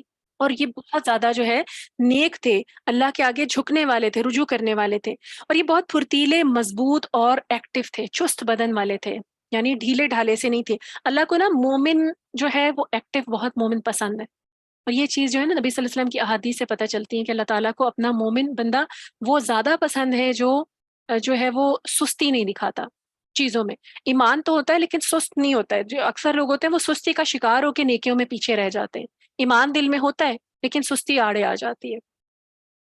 تو حضرت داؤد جو تھے یہ بہت اچھے نشانے باز بھی تھے، اور وحشی جانور بکریوں کے ریوڑ پر حملہ آور بھی ہوتے تھے، تو یہ پھر ان کو بچایا کرتے تھے۔ کیسے بچاتے تھے؟ پتھروں کے ذریعے ان وحشی جانوروں کو مار دیتے تھے یا مار بھگاتے تھے، اور جانوروں کو بچا لیا کرتے تھے، مویشی جانوروں کو۔ اور اتنے جرأت مند اور طاقتور تھے کہ اگر کوئی درندہ ان کے ہتھے چڑھ جاتا تو پھر یہ اس کے نچلے جبڑے پر پاؤں رکھ کے اوپر کے جبڑے کو اس زور سے کھینچتے تھے کہ اسے چیر دیتے تھے۔ اب آپ ان کی طاقت دیکھیں۔ اب فرض کریں آج کے کوئی بہت قوی ہو تو وہ کوئی ٹائیگر سے، کسی لائن سے، کسی شیر سے لڑ سکتا ہے؟ یعنی ان کے اندر اللہ نے اتنی طاقت دی تھی کہ اگر درندہ، کوئی شیر، کوئی ایسا درندہ ان کے سامنے آ بھی جاتا تھا تو اس کے نچلے جبڑے پر پاؤں رکھ لیتے تھے، اور اوپر والا جبڑا جو تھا وہ اپنے ہاتھ سے کھینچ کے چیر دیتے تھے اسے، یعنی اس طرح مار دیتے تھے نہتے، کسی بغیر کسی ویپن کے۔ یہ تھی ان کی طاقت۔ اور پھر یہاں پہ دیکھیں جب مقابلہ شروع ہوا تو جالوت خود سامنے آ گیا، یعنی جب دیکھا اس نے لڑنا شروع ہوا تو جالوت خود بھی آ گیا اور دعوت مبارزت دینے لگا۔ مبارزت کیا ہوتی تھی جنگ میں؟ کہ ایک بڑی نہ بڑھ کے مارا کرتے تھے کہ ٹھیک ہے کون آئے گا میرے مقابلے میں۔ تو اس طرح جالوت نے جو ہے میدان جنگ میں آگے دعوت مبارزت دی کہ اب کون آتا ہے، کس میں اتنی ہمت ہے کہ آئے میرے مقابلے میں۔ اور وہ سارے کا سارا لوہے میں ڈوبا ہوا تھا، یعنی اس نے بہت بڑی جو ہے نا وہ ایسی زیرہ بختر پہن رکھی تھی، فل آرمڈ تھا، یعنی کہ آرمر ایسی پہن رکھی تھی کہ وہ کہیں سے بھی اس تک کوئی ایکسس نہیں کر سکتا تھا، اسے نقصان نہیں پہنچا سکتا تھا۔ صرف چہرہ اور آنکھیں اس کی ننگی تھیں، یعنی جالوت کی صرف کھلی ہوئی تھیں، اور پھر اس نے آ کے میدان جنگ میں للکارا، تو حضرت داؤد نے راستے میں سے 2-3 پتھر اس غرض سے اٹھا لیے تھے، یعنی انہوں نے اٹھا لیے تھے کہ جنگ کے لیے نکلے تو چلو پتھر بھی ہے وہ میں اپنے ساتھ رکھ لیتا ہوں، کیونکہ وہ اس کی نشانے بازی میں ماہر تھے۔ تو انہوں نے کیا کیا حضرت داؤد نے، جب جالوت نے پکارا نا، تو پھر انہوں نے یکے بعد دیگرے تینوں پتھر جو ہے وہ ایک غلیل جسے کہتے ہیں نا، فلاخن کہتے ہیں اس کو، غلیل میں رکھ کر اس سے جو ہے جالوت پر حملہ کر دیا، اور جب کیا تو وہ اس کی پیشانی پر لگے جا کر، اور اتنی اسٹرینتھ سے مارے تھے، اتنی طاقت تھی ان کے اندر کہ وہ اس کے سر کو چیرتے ہوئے پیچھے گدی تک نکل گئے، یعنی وہ جو لوہا ہے نا کام نہیں آیا، اور وہ اتنی شدت سے جا کر لگا وہ پتھر جو انہوں نے مارے، اور اتنی پاور تھی ان میں کہ کیا ہوا کہ وہ پتھر اس کے سر کو چیرتے ہوئے پیچھے سے پار ہو گئے، جو آج بلٹس کرتی ہیں۔ اور آپ یہ دیکھیں کہ ان کو اللہ تعالیٰ نے اسٹرینتھ دی تھی۔ اور پھر کیا ہوا، اس سے جالوت مر گیا، اور اس واقعے سے جالوت کے لشکر کے حوصلے پست ہو گئے، بادشاہ مر گیا تو ظاہر سی بات ہے ان کے پاس کوئی بھی ایک موٹیو نہیں تھا مزید لڑنے کا، تو جب بادشاہ کسی میدان میں مر جاتا تھا تو پھر کیا ہوتا تھا، ویسے ہی وہ ہتھیار ڈال دیتے تھے، اور پھر طالوت کے اس مختصر لشکر کو اللہ تعالیٰ نے فتح عطا فرما دی۔ بعد میں وہ بنی اسرائیل کا متفق علیہ اور بلا شرکت غیر بادشاہ بن گیا، یعنی طالوت بن گیا۔ اب ہوا کیا، طالوت بادشاہ بن گیا، اس کو حکومت مل گئی، اور انہوں نے تسلیم بھی کر لیا، کیونکہ اللہ تعالیٰ نے طالوت کے ذریعے ان کو فتح بھی دے دی، اور پھر اس کے بعد یہ کہ تابوت سکینہ بھی مل گیا تھا۔ اب کیا ہوا، کیونکہ داؤد علیہ السلام اسی کے لشکر میں تھے، اس کی آرمی کا حصہ تھے، اور انہوں نے دیکھا کہ یہ کتنے پاورفل ہیں، کتنی زیادہ ان کے اندر ایکسٹرا آرڈنری ایبلٹیز ہیں، تو طالوت نے اپنی بیٹی کا داؤد علیہ السلام سے نکاح کر دیا، اور طالوت کے بعد پھر داؤد علیہ السلام ہی اس کے جانشین ہوئے، اور جب جانشین بن گئے تو اللہ تعالیٰ نے، کیونکہ وہ نیک تھے، اللہ تعالیٰ نے ان کو نبوت کے لیے، خالی بادشاہت کے لیے نہیں چنا تھا، نبوت کے لیے بھی چن لیا، اور پھر انہیں نبوت سے سرفراز فرمایا۔ اب دیکھیں اللہ سبحانہ و تعالیٰ نے کیا کہا کہ اللہ تعالیٰ اسی طرح لوگوں کو جو زمین میں فساد کرنے والے ہیں نا، ان کو اپنے نیک لوگوں سے ان کا جو ظلم ہے اللہ تعالیٰ رفع دفع کرتے ہیں، ان کے ذریعے ان کے جو ظلم کا سر توڑ دیتے ہیں۔ اگر ایسا نہ ہوتا تو زمین میں فساد پھیل جاتا۔ تو اس آیت میں اللہ تعالیٰ نے زمین کا انتظام برقرار رکھنے کے لیے اپنا پورا ضابطہ بتا دیا کہ یہ جو زمین میں اکثر ظلم ہوتا ہے نا، پھر اس ظلم کو جب یہ اچھی طرح پھیل جاتا ہے نا تو اس کو ختم کرنے والے بھی آ جاتے ہیں اللہ کے حکم سے۔ ایسا نہیں ہوتا کہ وہ ہمیشہ، دیکھیں فرعون تھا، اس نے کتنی جابریت دکھائی، کتنا جابر تھا، اور کس قدر لوگوں پر ظلم کرتا تھا، تو اللہ تعالیٰ نے اس کا سر بھی توڑا۔ نمرود تھا، اس کی بادشاہی بھی اسی طریقے سے جو تھا وہ خدائی کا دعویٰ بھی کرتا تھا، ظالم بادشاہ تھا، تو اللہ تعالیٰ نے اس کو بھی ختم کر دیا۔ یہ جو طریقے ہیں نا، اس اللہ سبحانہ و تعالیٰ جب بھی ظلم حد سے زیادہ پھیل جاتا ہے تو پھر کیا ہوتا ہے، اس کو ختم کرنے والا بھی کہیں نہ کہیں سے آ جاتا ہے۔ لیکن ایسا نہیں ہوتا کہ ادھر ظلم شروع ہوا اور ادھر فوراً ہی، پہلے تو اللہ تعالیٰ اپنے بندوں کو آزماتے ہیں، پھر اپنے بندوں کے ذریعے ہی جو ایمان رکھنے والے ہیں مدد بھیج دیتے ہیں۔ تو اللہ تعالیٰ نے ضابطہ بیان کر دیا ہے کہ وہ کسی قوم کو ایک خاص حد تک زمین میں غلبہ اور طاقت حاصل کرنے کی قوت اور توفیق عطا فرماتا ہے، پھر جب وہ قوم فساد فی الارض میں مبتلا ہو جاتی ہے اور حد سے نکلنے لگتی ہے تو اللہ تعالیٰ دوسری قوم کے ذریعے پھر اس کا زور توڑ دیتے ہیں۔ یہی ہوتا ہے جب کوئی سپر پاور بننے کی کوشش کرتا ہے تو پھر اللہ تعالیٰ آخر کار جب وہ فساد میں حد سے گزر جاتے ہیں تو پھر اللہ تعالیٰ ان کا سر بھی توڑ دیتے ہیں۔ تو ہر کیونکہ سپر پاور تو صرف اللہ ہے، اللہ تعالیٰ کی پاور سب سے سپر ہے، تو جب بھی کوئی فساد فی الارض کا مرتکب ہوتا ہے تو اللہ تعالیٰ پھر ایونچولی اس کو ختم کرتے ہیں۔ لیکن ہم کیا کرتے ہیں، دیکھیں ہمارے انسانوں کے اندر تو یہ چیز ہوتی ہے نا کہ ہم اگر کہیں ظلم ہوتا دیکھتے ہیں تو ہم تو فوراً سوچتے ہیں، اور جو بہت الہاد پرست ہوتے ہیں نا، جو ملحد ہوتے ہیں، وہ تو کہتے ہیں کہاں ہے تمہارا رب، اتنا ظلم ہوا زمین پر اور تم کہتے ہو اللہ تو دیکھتا ہے، تو کہاں ہے تمہارا رب؟ وہ تو ایسے ایسے وسوسے ڈالتے ہیں۔ تو دیکھیں جب زمین پر ظلم ہوتا ہے اس کی ایک خاص مقدار ہوتی ہے اور ایک خاص وقت ہوتا ہے جو اللہ تعالیٰ نے ہر قوم کا رکھا ہوتا ہے کہ جب اس کو ختم کرنا ہے۔ استدراج کا عمل کیا ہوتا ہے کہ ظالم کو پہلے پوری مہلت دی جاتی ہے ظلم دینے کی، ظلم کرنے کی، جب وہ ظلم مکمل کر کے پوری قابض ہو جاتا ہے پھر اللہ تعالیٰ اسے پکڑتے ہیں۔ یہ استدراج کا عمل ہے۔ تو جب ظلم فساد پھیل جاتا ہے پھر اللہ تعالیٰ اپنے ہی بندوں کے ذریعے کسی دوسری قوم کے ذریعے، آج دیکھیں ضروری نہیں ہے مسلمان اگر کہیں پہ کوئی ایک ظلم کرے گا تو دوسری جو سپر پاور کوئی ایک بن رہا ہے تو دوسرا آ کے اس کو ختم کرنے کی کوشش کرتا ہے، آج اس طرح بھی ہوتا ہے۔ تو اس طریقے سے اللہ تعالیٰ زمین میں جو ایک اقتدار جو ایک توازن ہے نا وہ قائم کرتے ہیں۔ اگر ایسا نہ ہوتا نا، آج تک نہ کیا گیا ہوتا تو اب تک زمین پورے ظلم سے بھر کے ختم بھی ہو چکی ہوتی، یعنی کرۂ ارض پہ شاید کوئی بچتا ہی نہ۔ تو اللہ تعالیٰ کا یہ نظام ہے، لیکن اس نظام میں اللہ تعالیٰ نے جب قرآن میں یہ بات کہی ہے تو یہ حق اور سچ ہے۔ آج اگر ہمیں اپنے ارد گرد ظلم نظر آتا ہے نا، تو اس میں بہت ساری آزمائشیں ہیں، اس میں مسلمانوں پر اگر ظلم نظر آتا ہے تو اس میں ہماری بہت ساری کوتاہیاں ہیں، اس میں ہمارا کتاب سے پیچھے ہٹنا ہے، اس میں ہمارا اپنے دین سے پیچھے ہٹنا ہے، اس میں ہمارے ایمان کی کمزوریاں بھی ہیں۔ تو پھر اللہ تعالیٰ جو ہے جب مدد کرتے ہیں، اللہ کی مدد آتی ہے تو وہ ایمان کی طاقت کے برابر ہی آتی ہے۔ آج اگر ہمارے دلوں میں ایمان کی طاقت بڑھ جائے گی، مضبوط ہو جائے گی، تو اللہ کی مدد بھی آ جائے گی۔ پھر اللہ سبحانہ وتعالیٰ فرماتے ہیں تلک آیات اللہ نتلوها علیک بالحق، یہ وہ آیات ہیں اللہ کی جنہیں ہم آپ کو ٹھیک ٹھیک پڑھ کر سنا رہے ہیں، سچ سنا رہے ہیں، اور بلا شبہ آپ ان لوگوں میں سے ہیں جنہیں رسول بنا کر مبعوث کیا گیا۔ نبی صلی اللہ علیہ وسلم کی رسالت کی گواہی بھی اللہ سبحانہ وتعالیٰ نے اس آیت میں آخر میں دے دی، اور سب سے بات کیا کہی کہ یہ جو باتیں ساری ہیں یہ حق باتیں ہیں، یہ کس سے کہانیاں نہیں ہیں، یہ جو قرآن میں بیان کیے گئے ہیں ان میں سبق ہے۔ یہ قرآن کس کے لیے نازل ہوا ہے؟ امت مسلمہ کے لیے، بنی نوع انسان کے لیے۔ تو جب اسلام لے آتے ہیں تو پھر کتاب کو اٹھاتے ہیں تو ان واقعوں میں ہمارے سبق ہے، انہیں قصے سے کہانیاں سمجھ کر نہیں پڑھنا۔ دیکھیں قرآن مجید میں اللہ تعالیٰ نے بہت سارے بیانات جو ہیں وہ بتائے ہیں۔ جب کافروں کو، مشرکین مکہ کو نبی صلی اللہ علیہ وسلم قرآن بتاتے تھے نا، تو یہ کیا کہتے تھے؟ یہ تو پہلے لوگوں کے قصے کہانیاں ہیں، اس پر ایمان لائیں ہم، اس کے پیچھے ہم چیزیں جو چھوڑیں۔ تو قرآن مجید میں یہ جو واقعات ہیں انہیں قصے کہانیاں سمجھ کر نہیں پڑھنا، ان کو قصے کہانیاں سمجھ کر نہیں لینا، ان کے پیچھے جو سبق ہمیں مل رہا ہوتا ہے وہ لینا ہے۔ قرآن تو اتنی زندہ کتاب ہے، یہ اتنے اس کی اتنی ڈائمنشنز ہیں، اس کی ایک آیت میں ہمارے لیے اتنے زیادہ سبق ہیں، تو ان سبق کو لینا ہے۔ وہ ہم جو ہے ہمارے اندر ہمارا جو تزکیہ ہوگا ان واقعات کو سننے سے نہیں ہوگا، ان کے پیچھے جو سبق ہیں ان سے عبرت لینا ہے، ان سے سبق لینا ہے، اس کے مطابق پھر اپنے اعمال کو چینج کرنا ہے، ان سے اپنی زندگیاں بدلنی ہیں۔ آگے تیسرا پارہ شروع ہو رہا ہے، اللہ سبحانہ وتعالیٰ فرماتے ہیں تلک الرسل فضلنا بعضهم على بعض منهم من كلم الله ورفع بعضهم درجات وآتينا عيسى ابن مريم البينات وأيدناه بروح القدس ولو شاء الله ما اقتتل الذين من بعد ما جاءتهم البينات ولكن اختلفوا فمنهم من آمن ومنهم من كفر ولو شاء الله ما اقتتلوا ولكن الله يفعل ما يريد۔ اللہ سبحانہ وتعالیٰ فرما رہے ہیں کہ یہ جو رسول ہم نے بھیجے ہیں، تلک الرسل فضلنا، یہ جو رسول ہم نے بھیجے ہیں ہم نے انہیں ایک سے بڑھ کر ایک دوسرے سے بڑھ چڑھ کر فضیلت دی ہے۔ فضلنا، ان کو ہم نے فضیلت دی ہے ایک کو دوسرے سے بڑھ کر۔ ان میں سے کچھ تو ایسے ہیں جن سے اللہ نے کلام کیا ہے، اور کچھ وہ ہیں جن کے درجات بلند کیے ہیں، اور عیسیٰ ابن مریم کو روشن نشانیاں عطا کی ہیں، اور ان کی روح القدس سے مدد کی۔ اور اگر اللہ چاہتا تو ان رسولوں کے بعد لوگ آپس میں لڑائی جھگڑا نہ کرتے، جبکہ ان کے پاس واضح احکام بھی آ چکے تھے، یعنی ریویلیشنز، کتابیں، انبیاء، لیکن انہوں نے آپس میں اختلاف کیا، تو پھر کوئی ان احکام پر ایمان لایا اور کسی نے انکار کر دیا۔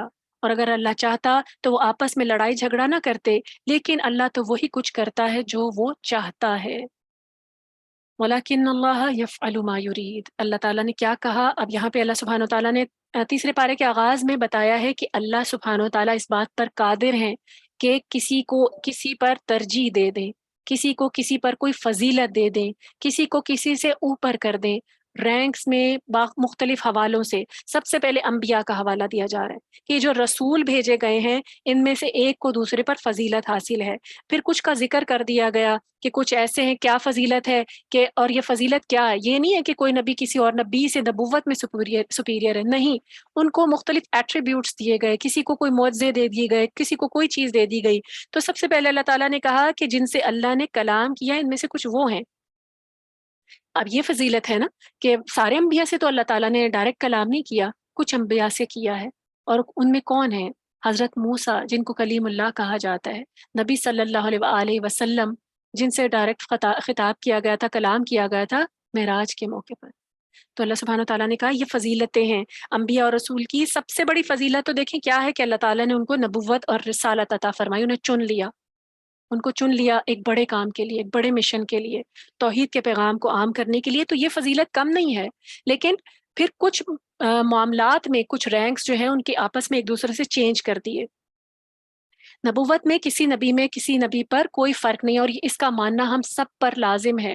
ہم پڑھتے ہیں نا سورۃ البقرہ کی آخری آیات میں کہ ہم ایمان لاتے ہیں کہ سارے انبیاء پر، تو اس لیے ہمارا سب کو ماننا ضروری ہے۔ ایسا نہیں بحیثیت مسلمان ہم صرف نبی صلی اللہ علیہ وسلم کو مانیں گے، ہمارے ایمان مکمل ہی تب ہوتا ہے جب ہم پورے جتنے نازل ہوئے انبیاء ان کو مانیں گے، جن کے نام ہم نہیں جانتے ان کو بھی، جن کے نام ہم جانتے ہیں ان کو بھی، جو دوسری قوموں کی طرف آئے ہیں ان کو بھی، اور جو ہمارے تک مبعوث ہوئے ہیں ان کو بھی۔ یہ ماننا ہمارے ایمان کا حصہ ہے، تب تک ہمارا ایمان مکمل نہیں ہوتا اگر میں آپ حضرت موسیٰ کو نہیں مانیں گے کہ وہ تو صرف یہود مانتے ہیں، نہیں، وہ ہمارے اللہ کی طرف سے بھیجے ہوئے نبی ہیں، اللہ ہی کا پیغام لے کر آئے تھے، توحید کا پیغام، تو ہمارے لیے ان کو ماننا بھی ضروری ہے، حضرت عیسیٰ کو ماننا بھی ضروری ہے۔ تو دیکھیں نبوت میں تو کوئی فرق نہیں کیا گیا، اور یہی وہ چیز ہے جس کے متعلق نبی صلی اللہ علیہ وآلہ وسلم نے فرمایا کہ مجھے کسی پیغمبر پر فضیلت نہ دو۔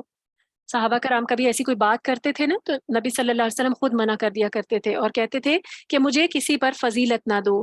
نیز یہ فرمایا کہ کسی پیغمبر کو کسی دوسرے پر فضیلت نہ دو، یعنی یہ نہیں کہنا کہ کوئی پیغمبر کسی سے زیادہ اونچا ہے، وہ کچھ ایٹریبیوٹس ہیں، کچھ کام ایسے ہیں، کسی بنا پر اللہ تعالیٰ نے ان کو ایک دوسرے سے ڈفرنٹ کر دیا ہے۔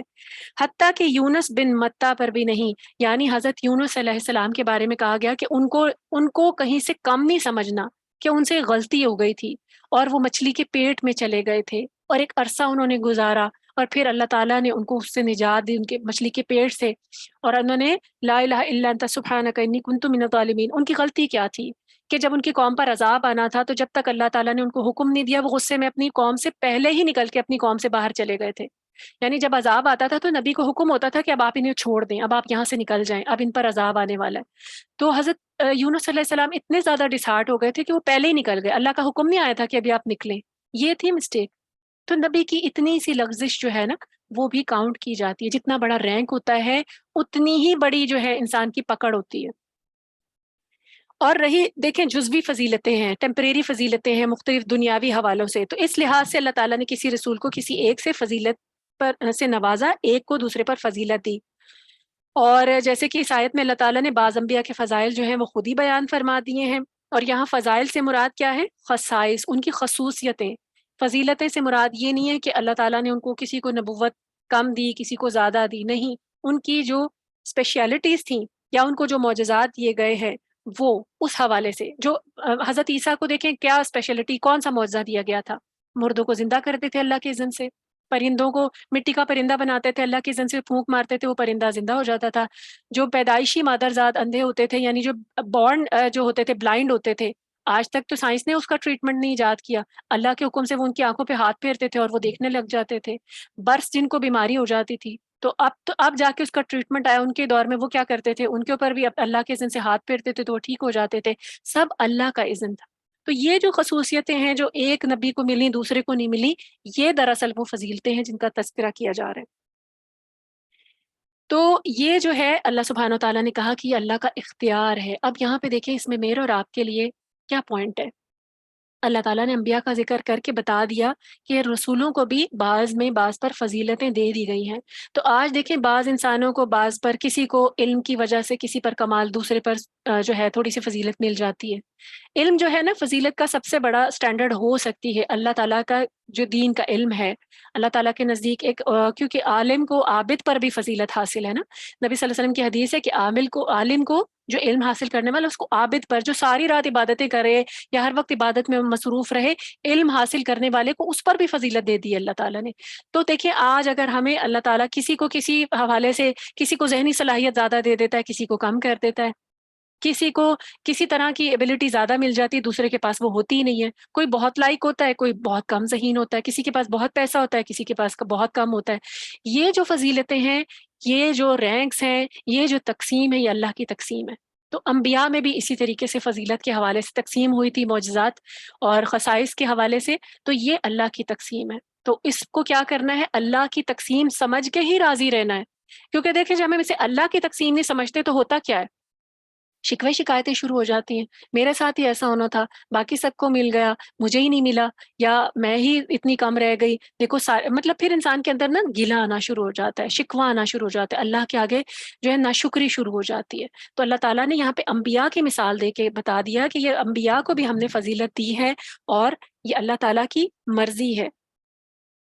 اور پھر ساتھ ہی اللہ تعالیٰ فرماتے ہیں کہ یہاں پہ اختلاف کا ذکر کیا گیا کہ جو انبیاء آئے تھے یہ واضح نشانیاں بھی لے کر آئے تھے، توحید کا پیغام، یہ انبیاء بذات خود نشانیاں تھے، ان کے ساتھ جو معجزات تھے وہ نشانیاں تھیں، ان کو جو کتابیں دی گئیں وہ نشانیاں تھیں، ان کو اتنا زیادہ یعنی انہوں نے لوگوں کو کھول کھول کر باتیں بتائیں، لیکن یہ بھی نشانیاں تھیں، اس کے باوجود لوگ اختلاف میں پڑ گئے، اتنے کھلے دلائل آنے کے بعد اختلاف میں پڑ گئے۔ تو دیکھیں اللہ کی مشیت ہے کہ اللہ تعالیٰ نے کیا فرمایا ہے کہ یہاں پہ کہ انسان کو اگر اللہ چاہتا، وَلَوْ شَاءَ اللَّهُ مَا اقْتَتَلَ الَّذِينَ مِن بَعْدِهِم مِن بَعْدِ مَا جَاءَتْهُمُ الْبَيِّنَاتُ، کہ اگر اللہ چاہتا تو یہ آپس میں ایک دوسرے سے نہ لڑتے، اللہ تعالیٰ چاہتے تو ان کو لڑنے سے روک سکتے تھے، لیکن اللہ تعالیٰ وہی کرتے ہیں جو چاہتے ہیں۔ اب دیکھیں یہاں پہ جو اختلاف اور باہمی لڑائی جھگڑے کی بنیاد جو ہے نا، دراصل انسان میں قوت ارادہ اور اختیار ہے۔ اللہ تعالیٰ اس آیت میں کہہ رہے ہیں کہ اگر اللہ چاہتے تو زبردستی ساروں کو باؤنڈ کر دیتے کہ کوئی کسی پہ ہاتھ ہی نہیں اٹھا سکتا، کسی کو اختیار ہی نہ دی جاتی قوت، یعنی یہ ہمارے اندر سینس ہی نہ رکھی جاتی۔ تو اللہ تعالیٰ نے جو یہاں ذکر کیا نا، واللہ ولیکن اللہ یفعل ما یرید، اللہ وہ کرتا ہے جو چاہتا ہے، اس کا یہ مطلب نہیں ہے کہ یہ اللہ نے چاہا کہ ہاں انسان جو ایک دوسرے سے لڑیں، اختلاف کریں، اللہ تعالیٰ چاہتے ہیں کہ انسان کو اختیار دیا جائے، ہم سب کو ایک جزوی اختیار دیا گیا، ہمیں قوت دی گئی، ذہن دیا گیا، صلاحیت، پوری عقل دی گئی، اور پھر ساتھ ساتھ ہمارے ہدایت کے اسباب بھی پیدا کر دیے، انبیاء بھی بھیج دیے، کتابیں بھی بھیج دی۔ تو اب اللہ تعالیٰ ہمیں اتنی واضح نشانیاں اور اتنے واضح دلائل اور ساری صلاحیتیں دینے کے بعد چاہتے ہیں کہ ہم خود اختیار کریں راستہ اپنا، یہ ہے وَلَٰكِنَّ اللَّهَ يَفْعَلُ مَا يُرِيدُ، اللہ تعالیٰ چاہتے، زور زبردستی نہیں اللہ تعالیٰ کسی پہ کرنا چاہتے، پورا اختیار دیا گیا۔ آج کوئی بلیم نہیں کر سکتا، کیونکہ کافر جو تھے نا وہ بلیم کیا کرتے تھے، اللہ ہی نہیں چاہتا، اگر اللہ چاہتا تو ہم نماز پڑھ لیتے۔ اور آج دیکھیں بعض لوگ کیا کہتے ہیں، جب اللہ توفیق دے گا تو نماز پڑھ لیں گے، یہ تو غلط ہے نا، اللہ تعالیٰ نے تو اختیار بھی دیا اور دلائل بھی ہیں، یہ کتاب جو ہم پڑھ رہے ہیں یہ اتنی بڑی دلیل ہے، نبی صلی اللہ علیہ وسلم کا آنا، ان کی پوری زندگی، ان کا اسوہ اتنی بڑی دلیل ہے، کیا یہ کافی نہیں ہے کہ میں اور آپ ایمان لے آئیں اور پریکٹسنگ مسلم بن جائیں؟ کیا ہم صرف توفیق مانگتے رہیں گے اور انتظار کرتے رہیں گے کہ اللہ تعالیٰ ہمیں خود پکڑ کر نعوذ باللہ یا فرشتے آ کر ہمیں جانماز پر کھڑا کریں گے تو ہم نماز پڑھیں گے؟ یہ دلیل کافی نہیں ہے، اللہ تعالیٰ نے مجھے اور آپ کو تمام اسباب دے دیے، اور یہ کتاب اتنا بڑا معجزہ ہمیں عطا کر دیا، اور پھر اس کے بعد اگر ہم جو ہے وہ اس پریکٹس نہیں کرتے، اور سب سے بڑی بات جس کا یہاں پہ ذکر کیا گیا اختلاف، یہ اختلاف آج کیا ہے؟ فرقہ واریت ہے، یہ جو گروہوں میں بٹ گئے ہیں، فرقوں میں بٹ گئے ہیں، کیا اللہ تعالیٰ نے کہ یہ جو ہمارے مسلمانوں میں اتنے فرقے بڑھ گئے، کیا بٹ گئے ہیں، کیا ان کے لیے الگ الگ کتاب اتاری تھی؟ کیا الگ الگ نبی آئے تھے؟ کیا نبی صلی اللہ علیہ وسلم نے مسلمان سنی کے لیے الگ، شیعہ کے لیے الگ، کسی اور مسلک کے لیے الگ، کسی اور مسلک کے لیے الگ عمل کر کے دکھایا تھا؟ ان کی ایک زندگی نہیں تھی؟ کیا انہوں نے ایک سنت، ایک چیز، ایک طریقہ نہیں ہمیں بتایا؟ تو دیکھیں اتنی واضح دلائل آنے کے بعد اللہ سبحانہ و تعالیٰ کہہ رہے ہیں کہ لوگوں نے اختلاف کیا، آپس میں لڑنا شروع ہو گئے۔ آج یہ آیت یہ ہمارے اوپر بہت زیادہ پوری اترتی ہے کہ ہمارے پاس دلیل ہے، روشن دلیل، نبی صلی اللہ علیہ وسلم کا آ جانا، ان کی اسوہ، قرآن مجید، احادیث کی کتابیں جس میں صحیح حدیث موجود ہے، ہمارے پاس پورا پیٹرن موجود ہے، اور پھر ہم اختلاف کرتے ہیں کہ نہیں ایسے نہیں، ایسے مسجدیں الگ کر لی ہیں، اختلاف ہے آپس میں، اور اختلاف اس طرح بڑھ جاتا ہے کہ آپس میں ایک دوسرے کو مار دیا جاتا ہے، ختم کر دیا جاتا ہے، کفر کے فتوے لگا دیے جاتے ہیں کہ جو اس سیکٹ میں نہیں ہے وہ کافر ہے۔ یہ چیز نہیں ہے۔ آج اگر کوئی انسان پھر اس واضح بینات کو یعنی قرآن مجید کو تھام لیتا ہے، پھر وہ فرقہ واریت سے باہر آ سکتا ہے۔ تو ضرورت کس چیز کی ہے؟ سب سے بڑی ضرورت کیا ہے کہ میں اور آپ اس قرآن کو تھام لیں، اس کو خود پڑھیں، اپنی بصیرت، اپنی صلاحیت جو اللہ تعالیٰ نے، اپنی قوت ارادہ اختیار جو دی ہے، اپنی ذہن کو استعمال کرتے ہوئے اس قرآن کو پڑھیں، فہم حاصل کریں، پھر فیصلہ کریں کہ کیا اللہ نے حکم دیا ہے کہ کسی سنی کے لیے کون سا طریقہ اور کسی شیعہ کے لیے کون سا، کسی فلاں مسلک کے لیے، کسی فلاں مسلک کے لیے کون سا طریقہ ہے۔ تو دیکھیں یہ فرقہ واریت تو لوگ ہمارے بیچ میں پیدا کرتے ہیں، یہ اختلاف تو لوگ پیدا کر رہے ہیں۔ تو اللہ سبحانہ و تعالیٰ نے کیا کہا کہ اگر اللہ چاہتے تو یہ اختلاف بھی نہ ہوتا، یہ فرقوں میں بھی نہ بٹتے لوگ، لیکن اللہ تعالیٰ نے اختیار دے کے آزما لیا ہے، اور اللہ تعالیٰ آزما رہے۔ اور نبی صلی اللہ علیہ وسلم کی حدیث کہ پھر وہ ایک ہی فرقہ جائے گا جو جنت میں جائے گا، امت تو بڑھ جائے گی 72، نبی صلی اللہ علیہ وسلم تو پریڈکٹ کر گئے نا، پیشن گوئی کر گئے کہ امت جو ہے وہ بڑھ جائے گی، 72 73 فرقوں میں بڑھ جائے گی، اور صرف ایک فرقہ جو ہے وہ جنت میں جانے والا ہوگا اتنے سارے لوگوں میں سے۔ اب کہنے کو تو سب مسلمان ہیں، تو کیا وجہ ہے کہ وہ جنت میں نہیں جائیں گے؟ اس کی وجہ کیا ہے کہ وہ اللہ کی کتاب کو، نبی صلی اللہ علیہ وسلم کے طریقے کو چھوڑ دیا۔ صحابہ کرام اسی وقت پریشان ہو گئے تھے، فوراً سوال کر لیا، اور ان کا یہ سوال میرے اور آپ کے لیے کیا ہے، ہمیں لیڈ کرتا ہے، کیونکہ اگر وہ سوال نہ کرتے تو انسان اسی بھام میں رہتا کہ کون سا جائے گا، کیا ہوگا، کیا نہیں ہوگا۔ صحابہ کرام کے سوال نے ہم مجھے اور آپ کو وہ کلو بھی دے دیا کہ وہ فرقہ نجات پا جائے گا جو نبی صلی اللہ علیہ وسلم کے طریقے پر عمل کرے گا۔ تو آج ہمیں دیکھنا کیا ہے کہ نبی صلی اللہ علیہ وسلم کا طریقہ، اپنی نجات کی فکر کرنی ہے، اس کتاب کو تھام لیں اور اختلاف سے بچ جائیں، اختلاف میں نہ پڑے، کیونکہ ہوتا کیا ہے کہ دیکھیں بعض اوقات ہم نے ایک نظریہ قائم کیا ہوتا ہے، یا ہمارے ارد گرد ایک ٹریڈیشن قائم ہوتی ہے، کوئی روایات چل رہی ہوتی ہیں، کسی فلاں دن پر، کسی فلاں موقع پر کچھ نہ کچھ ایسے کام کیے جا رہے ہوتے ہیں، کچھ خود ساختہ چیزیں ایجاد کر لی گئی ہوتی ہیں، اور جب ہم قرآن پڑھتے ہیں یا کوئی قرآن پڑھنے والا آ کر اس چیز سے روکتا ہے یا بتانے کی کوشش کرتا ہے، تو لوگوں کو، کیونکہ وہ بڑی اس پہ فارم ہو چکے ہوتے ہیں نا، اس پہ ان کے اعتقاد پکے ہو چکے ہوتے ہیں، تو انہیں بڑی عجیب چیز لگتی ہے، اور بعض اوقات تو بہت بری چیز لگتی ہے کہ ہمیں کیوں روکا جا رہا ہے، ہم تو مسلمان ہیں، ہم کیا کر رہے ہیں، ہم تو نیکی کر رہے ہیں۔ تو وہ نیکی جو نبی صلی اللہ علیہ وسلم نے نہیں کی، وہ طریقہ جو اللہ سبحانہ و تعالیٰ نے نہیں بتایا، اور وہ ڈیفائن کر کے ہم اختلاف پیدا کریں، پھر آپس میں لڑیں، اور پھر یا پھر یہ اس کو نیکی کا طریقہ یا اس کو جنت میں جانے کا راستہ سمجھیں، تو ایسا تو نہیں ہوگا۔ جنت کس نے بنائی ہے؟ جنت کا اختیار کس کے پاس ہے؟ جنت میں بھیجنے کا اختیار اللہ کے پاس ہے، اور یہ بھی ڈیسائیڈ اللہ ہی نے کرنا ہے کہ کس نے جنت میں جانا ہے، اور جنت میں جانے کا طریقہ اللہ سبحانہ و تعالیٰ نے اس قرآن میں اور نبی صلی اللہ علیہ وسلم کی اسوہ کے ذریعے ہمیں بتا دیا۔ تو اب جو تھام لے گا اور اختلاف سے نکل جائے گا، اور اگر کبھی آپ کے کسی ایسے نظریے پر چوٹ پڑتی ہے اور کوئی آپ ایسا کام کرتے چلے آتے ہیں اور پھر آپ کو اللہ کا حکم پتہ چلتا ہے، تو کیا فرض ہے مجھ پر اور آپ پر کہ اس طریقے کو چھوڑیں؟ یہ نہ سوچیں میں کب سے کر رہی تھی، میرے تو گھر والے بھی یہی کرتے ہیں، میں تو کب سے کر رہی ہوں، میرے تو ارد گرد بھی سب کچھ یہی ہوتا ہے، تو میں کیسے چھوڑ دوں؟ نہیں، یہ نظریہ نہیں ہے۔ معیار کیا ہے؟ معیار نبی صلی اللہ علیہ وسلم کی زندگی ہے۔ مسلمان ہے نا، تو مسلمان بحیثیت مسلمان نیکی کو ہم نہیں ڈیفائن کر سکتے۔ دیکھیں زندگی گزارنے کے 100 طریقے ہو سکتے ہیں، لیکن نیکی کے طریقے صرف وہی ہیں جو اللہ رسول نے ہمیں بتا دیے ہیں۔ جنت میں جانے کے طریقے صرف وہی ہیں، وہ میں اور آپ ڈیفائن نہیں کر سکتے۔ زندگی کے گزارنے کے طریقے تو ہم ڈیفائن کر سکتے ہیں، لیکن نیکی کے طریقے ہم ڈیفائن نہیں کر سکتے، ہم خود ایجاد نہیں کر سکتے، اس میں ہمیں پابندی۔ اگر اللہ تعالیٰ ایسا نہ کرتے، نبی صلی اللہ علیہ وسلم کے ذریعے ہمیں نہ وعید ملتی کہ کل بدعت ضلالہ و کل ضلالۃ فی النار، کہ ہر بدعت نئی چیز جو ہے بنائی ہوئی وہ گمراہی ہے، اور ہر گمراہی جو ہے آگ میں جانے والی ہے، اگر اتنی سختی سے نہ روکا جاتا تو آج تک ہم دین کا حلیہ بگاڑ چکے ہوتے، اسلام میں چینجز آ جاتی، قرآن میں چینجز آ جاتی۔ تو اس لیے سختی سے روکا گیا، سختی سے نمٹا گیا ہے کہ دین میں کوئی چینج نہیں کی جائے گی، نیکی خود سے ڈیفائن نہیں کی جائے گی، جو اللہ نے کہہ دیا، جو نبی صلی اللہ علیہ وسلم نے کر کے دکھا دیا، یہ ہے طریقہ جنت میں جانے کا۔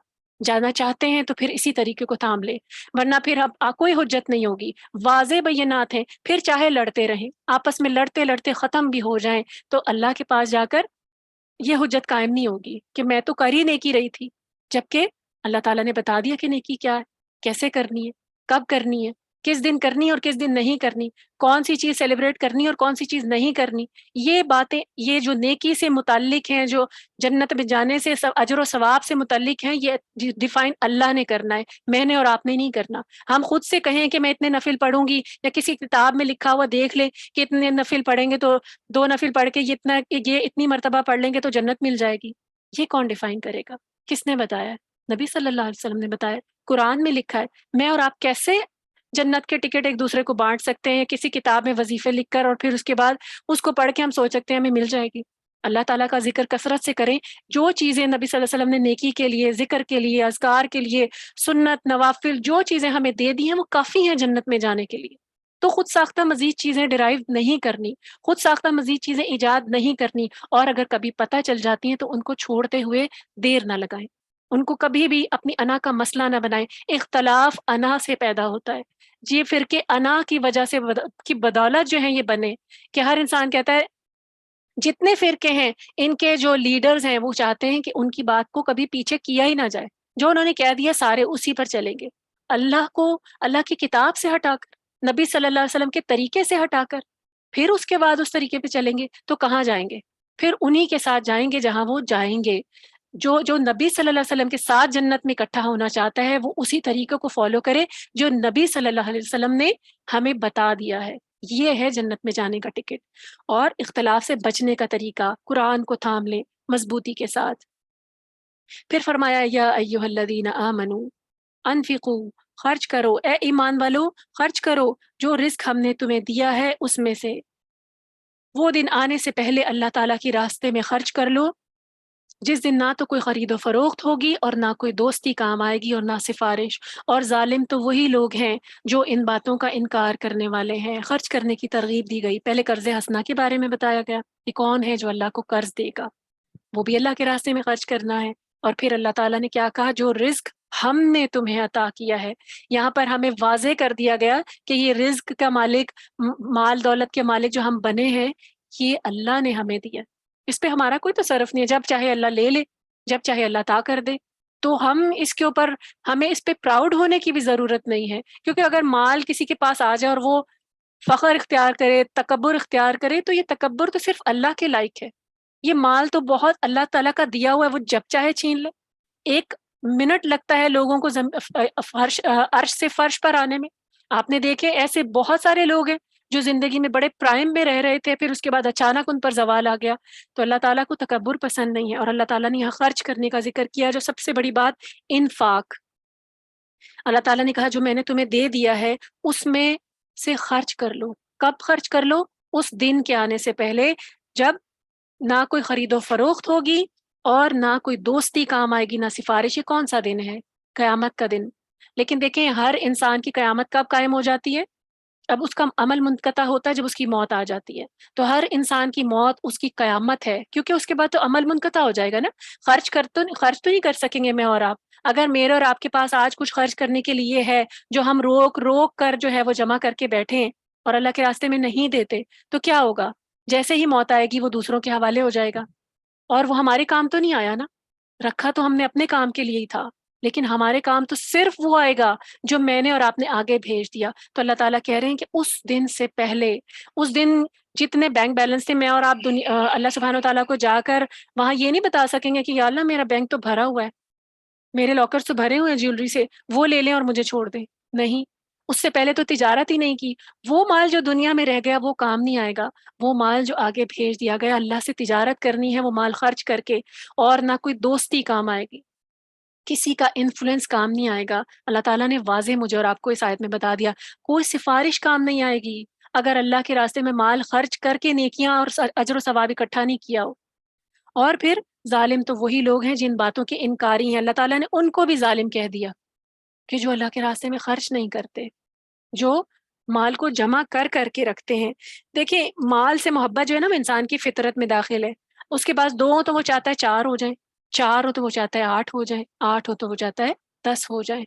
تو دیکھیں نبی صلی اللہ علیہ وسلم کی حدیث ہے، اس کا مفہوم ہے کہ ابن آدم کے اندر جو لالچ ہے نا، مفہوم ہے کہ اگر اس کو سونے سے بھری ایک وادی دے دی جائے تو وہ دوسری کی خواہش کرتا ہے۔ یعنی انسان کبھی بھی سیر نہیں ہوتا، اس کے پاس جتنا مرضی پیسہ آ جائے، اور بخل بڑھتا جاتا ہے، کنجوسی بڑھتی جاتی ہے، مال کو روکنے کی، جمع کرنے کی خواہش جو ہے وہ بڑھتی جاتی ہے، کیونکہ یہ انسان کی فطرت میں رکھی ہے۔ اب آپ دیکھیں یہ فطرت میں کیوں رکھی ہے؟ کبھی ہم نے یہ سوچا؟ اس کے ذریعے تاکہ ہمیں آزمایا جائے۔ اگر ہماری فطرت میں مال جمع کرنے کی خواہش نہ ہوتی تو پھر یہ آزمائش تو نہیں تھی نا۔ آتا اور ہم لٹاتے چلے جاتے، آتا اور ہم دیتے چلے جاتے، اللہ کے راستے میں آرام سے نکال دیتے۔ یہ میری اور آپ کی آزمائش ہے۔ ہماری فطرت میں مال کی محبت جو ہے وہ ودیت کر دی گئی، اور پھر ہمیں کہا گیا اب نکالو، اب اللہ کے راستے میں دو، اب تمہیں آزمایا جائے گا۔ تو یہاں پہ اللہ سبحانہ تعالیٰ نے ساتھ ہی یہ بھی بتا دیا کہ اس سے پہلے دے دو کہ پھر اس کے بعد کچھ کام نہیں آئے گا۔ تو دیکھیں یہ بہت بڑی آیت جو ہے یہ ہمارے لیے آئی اوپنر ہے، ان لوگوں کے لیے جو خرچ نہیں کرتے، ان لوگوں کے لیے جو صرف جمع کرنا چاہتے ہیں۔ قرآن مجید میں بہت ساری آیات ہیں جو مال جمع کرنے پر وعید کے بارے میں بھی آتی ہیں۔ نبی صلی اللہ علیہ وسلم کی حدیث ہے کہ ہر صبح 2 فرشتے ہیں جو دعا کرتے ہیں اللہ سبحانہ و تعالیٰ سے۔ ہر صبح 2 فرشتے ہوتے ہیں جو سارا دن دعا کرتے رہتے ہیں کہ یا اللہ خرچ کرنے والے کے مال میں برکت دے اور اضافہ کر دے، اور پھر ساتھ دعا کرتے ہیں کہ یا اللہ روک کر رکھنے والے کے مال کو ضائع کر دے۔ اب سوچیں 2 فرشتے ہیں وہ دعا کر رہے ہیں، اور اگر کوئی انسان بخل کرتا ہے تو پھر کیا ہوتا ہے؟ اس کا مال ضائع ہو جاتا ہے، اسے پتہ نہیں چلتا، اور وہ کسی نہ کسی ایسے ذریعے سے نکل جاتا ہے، اس مال میں برکت نہیں ہوتی جو روک کے رکھا جاتا ہے۔ تو یہاں پر ہمیں انفاق فی سبیل اللہ کی ترغیب دی گئی، اور اللہ تعالیٰ نے ساتھ ہی کہہ دیا کہ یہ تمہارا مال نہیں ہے، جو میں نے تمہیں دیا اسی میں سے خرچ کرو، اور کس کے لیے؟ میرے راستے میں خرچ کر دو، اس سے پہلے کہ تمہاری موت آ جائے، اس سے پہلے کہ پھر تمہارے یہ صدقہ خیرات کام نہیں آئے۔ آپ کو پتہ ہے قرآن مجید کی بھی آیات ہے، اس میں آیت میں ہمیں پتہ چلتا ہے، احادیث سے بھی پتہ چلتا ہے کہ جب انسان مرے گا نا، جب اس کو دوبارہ اٹھایا جائے گا تو سب سے پہلے وہ کس چیز کی خواہش کرے گا؟ کیا حسرت کرے گا؟ سب سے پہلی خواہش وہ کرے گا کہ یا اللہ مجھے دوبارہ بھیج دے، میں صدقہ کراؤں، سب سے پہلی حسرت ہوگی۔ تو اس لیے کیا کرنا ہے؟ سب سے پہلے جب تک زندگی ہے، جب تک اللہ تعالیٰ نے یہ نہ سوچیں، کیونکہ کل کا تو وعدہ کسی سے بھی نہیں ہے، کل کا وعدہ کسی سے بھی نہیں ہے، تو خرچ کرنا کس طرح ہے کہ اپنی ضروریات کے لیے رکھیں اور پھر اس کے بعد اللہ کے راستے میں خرچ کریں۔ تو اللہ تعالیٰ ہمیں جو ہے اپنے راستے میں خرچ کرنے والا بھی بنائے۔ اس کے علاوہ دیکھیں جس دین پر ہم ایمان لائے، اللہ تعالیٰ ہمیں خرچ کی ترغیب کیوں دیتے ہیں؟ کیا اللہ تعالیٰ نہیں دے سکتے ان لوگوں کو؟ مشرک بھی تو یہی کہتے تھے نا کہ ہم ان کو کیوں کھلائیں جن کو اللہ کھلا سکتا ہے، ہم ان کو کیوں دیں جن کو اللہ دے سکتا ہے؟ یعنی وہ کہتے تھے کہ نعوذ باللہ کیا اللہ کے ہاتھ بندھے ہوئے کہ اللہ نہیں دے سکتا، جب کہا جاتا تھا کہ خرچ کرو۔ تو دیکھیں دینے کو تو اللہ سبحانہ و تعالیٰ دے سکتے ہیں، لیکن یہاں پر اللہ تعالیٰ نے لوگوں کی ایک دوسرے سے ضرورتیں رکھی اور ایک دوسرے کو ایک دوسرے سے آزمایا گیا ہے، مال دے کر آزمایا گیا۔ اللہ تعالیٰ چاہتا ہے یہ مال مجھے نہ دیتے، اسی کو ڈائریکٹ دے دیتے۔ ہر ایک کے مال میں دوسرے کا حصہ رکھا جاتا ہے، اور پھر اللہ سبحانہ و تعالیٰ ہم سے چاہتے ہیں، ہمیں قرآن میں حکم دے دیا گیا کہ نکالو۔ تو دیکھیں بعض اوقات دین کو بھی، دین کے قیام کو، دین کی ترویج کو ضرورت ہوتی ہے۔ اس کے علاوہ معاشرے میں جو ناتواں لوگ ہیں، اب فرض کریں میں اور آپ مال خرچ کرتے ہیں تو کیا یہ اللہ کے پاس جاتا ہے؟ اللہ کو ضرورت ہے اس مال کی کہ اللہ تعالیٰ کہہ رہے ہیں خرچ کرو خرچ کرو، کیوں خرچ کریں؟ اپنے فائدے کے لیے، اس میں میرا فائدہ ہے۔ خرچ کرنے والا دینے والے کا بھلا نہیں کر رہا ہوتا، وہ در حقیقت اپنا بھلا کر رہا ہوتا ہے۔ دینے والے کے پاس تو گیا، پھر اس کے بعد اس نے استعمال کر لیا، ختم ہو گیا، سوری لینے والے کا۔ لیکن جو دینے والا ہے اس کے پاس تو اجر ہمیشہ کے لیے سیو ہو گیا۔ لینے والا تو تھوڑی دیر کے لیے، آپ نے کسی کو کھانا دیا، اس نے کھایا اور بات ختم، اور لیکن آپ کا وہ جو اجر اعمال نامے میں لکھا گیا وہ تھوڑی دیر کے لیے تو نہیں ہے۔ وہ جب آپ قیامت کے دن دیکھیں گے تو بے شمار، احد پہاڑ جتنا اگر خالصتاً دیا اللہ کے خاطر کھلایا ہے تو وہ تو احد پہاڑ کے جتنا بھی ہو سکتا ہے۔ وہ چھوٹا سا کھانا جو ایک پلیٹ آپ نے کسی کو دے دی ہے، اگر کسی کو آپ نے 5 روپے 10 روپے نکال کر، کیا حیثیت ہے اس کی؟ اگر آپ نے خالصتاً اللہ کے لیے دے دی تو پھر وہ بھی احد پہاڑ کے جتنے ہو سکتے ہیں۔ تو اللہ تعالیٰ نے کیا کہا کہ اس سے پہلے یہ تجارت کر لو، اس دن یہ تجارت کام نہیں آئے گی، اس دن یہ ٹریڈ نہیں ہوگی اللہ تعالیٰ سے۔ آج ٹریڈ کرنی ہے تو کریں، آج اس کو دے، اس کے بدلے جو ہے آخرت خریدنی ہے تو خریدیں، آج اپنا مال دیں، کیونکہ دیکھیں آج تو ہمارے دل میں حسرت ہے نا۔ اور آپ دیکھیں جب مال لوگ جمع کر کر کے اپنی اولادوں کے لیے رکھ جاتے ہیں، اپنے لیے کچھ بھی نہیں آگے کا سامان کرتے، تو وہ کیا ہوتا ہے اس مال کا کیا ہوتا ہے؟ کبھی آپ نے ہمارے ارد گرد ایسی مثالیں دیکھی ہوں گی، کثرت سے ایسی مثالیں، اس مال پر ایسی لڑائی ہوتی ہے کہ وہ بہن بھائی آپس میں جدا ہو جاتے ہیں، اس مال پر ایسی لڑائی ہوتی ہے کہ خون ریزی کی نوبت آ جاتی ہے، دنگا فساد شروع ہو جاتا ہے، اور اس مال پر بعض اوقات ایسی بھی نوبت آتی ہے کہ اولاد وہ مال جی کھول کر استعمال کرتی ہے غلط کاموں پر، اور پھر کیا ہوتا ہے؟ اس مال کا اجر کہاں جاتا ہے؟ کس کو ملے گا؟ آپ کو نہیں ملے گا۔ تو اس لیے تجارت کرنی ہے اللہ سے، اولاد کے لیے رکھیں، اپنی ضرورتوں کے لیے رکھیں، لیکن اللہ سے تجارت ضرور کریں۔ اس دن کے آنے سے پہلے پہلے جب کوئی صدقہ قبول نہیں کیا جائے گا، مومن حسرت کرتا رہے گا، انسان حسرت کرتا رہے گا، یا اللہ مجھے ایک بار دنیا میں بھیج دے، میں صدقہ کراؤں، لیکن صدقہ اس دن کرنے کی اجازت نہیں دی جائے گی۔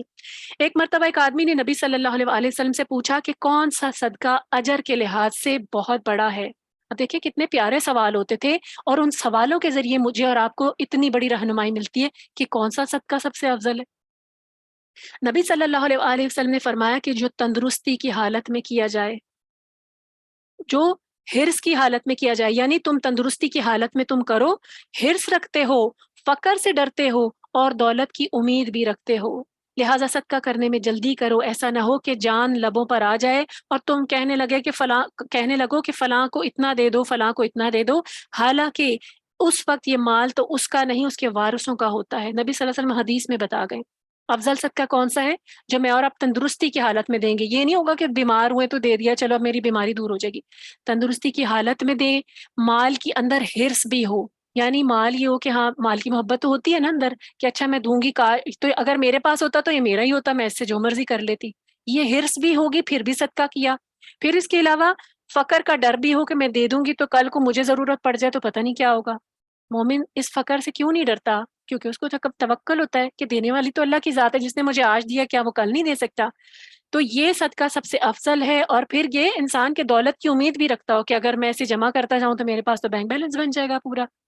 تو یہ صدقہ سب سے افضل ہے ایسی حالت میں. تو اب ہم نے کیا کرنا ہے میرے اور آپ کے لیے اس حدیث سے، اس آیت سے کیا نقطہ نکلتا ہے، کیا عمل کا پوائنٹ ہے کہ میں اور آپ اللہ سے تجارت کر لیں تندرستی کی حالت میں، آگے کے لیے بھیج دیں، اپنے آگے کے بینک بیلنس بھر لیں، اپنے آگے کے اکاؤنٹ فل کر لیں، اپنی آگے کی نجات کا سامان. کیونکہ دیکھیں تندرستی کی حالت میں کیا گیا ایسا افضل صدقہ جس کی نبی صلی اللہ علیہ وسلم نے وضاحت کر دی ہے، وہ ہماری قبروں کو بھی روشن کر دے گا. ہمیں اللہ کی غضب کی آگ سے کتنے گناہ کرتے ہیں میں اور آپ، اپنی زبانوں کے گناہ ہی دیکھ لیں تو کتنے کر لیتے ہیں. تو اللہ تعالیٰ کتنے غضبناک ہوتے ہیں. اور ہم بجائے سے کہ انتظار کریں کہ ٹھیک ہے کبھی موقع ملے گا، کوئی موقع آئے گا تو کر لیں، صدقہ کرنے میں دیر نہ کریں. کیونکہ موت کا بھی کوئی پتہ نہیں ہے، موت کا کوئی وعدہ نہیں ہے کہ کبھی کسی وقت بھی آ جائے. تو پھر کیا کرنا ہے کہ اللہ تعالیٰ کے راستے میں مال دیتے ہوئے کبھی بھی سوچنا نہیں ہے کہ فقر کا ڈر آ جائے، شیطان ڈرا رہا ہے، اپنے جبڑوں میں اس نے روک لیا ہے، ہرس بھی آ گئی ہے، تو اس معاملے میں بھی اللہ کو دے دیں، اللہ کے ساتھ تجارت کر لیں. اپنی ضروریات کو رکھ کر دیکھیں. یہ نہیں کہا گیا، اس کے ہم نے پہلے بھی بہت مثالیں پڑھی ہیں. حضرت ابو بکر نے تو اللہ پر توکل اتنا کیا تھا کہ سارا ہی مال دے دیا تھا. حضرت عمر کا توکل اتنا تھا کہ انہوں نے آدھا دیا تھا.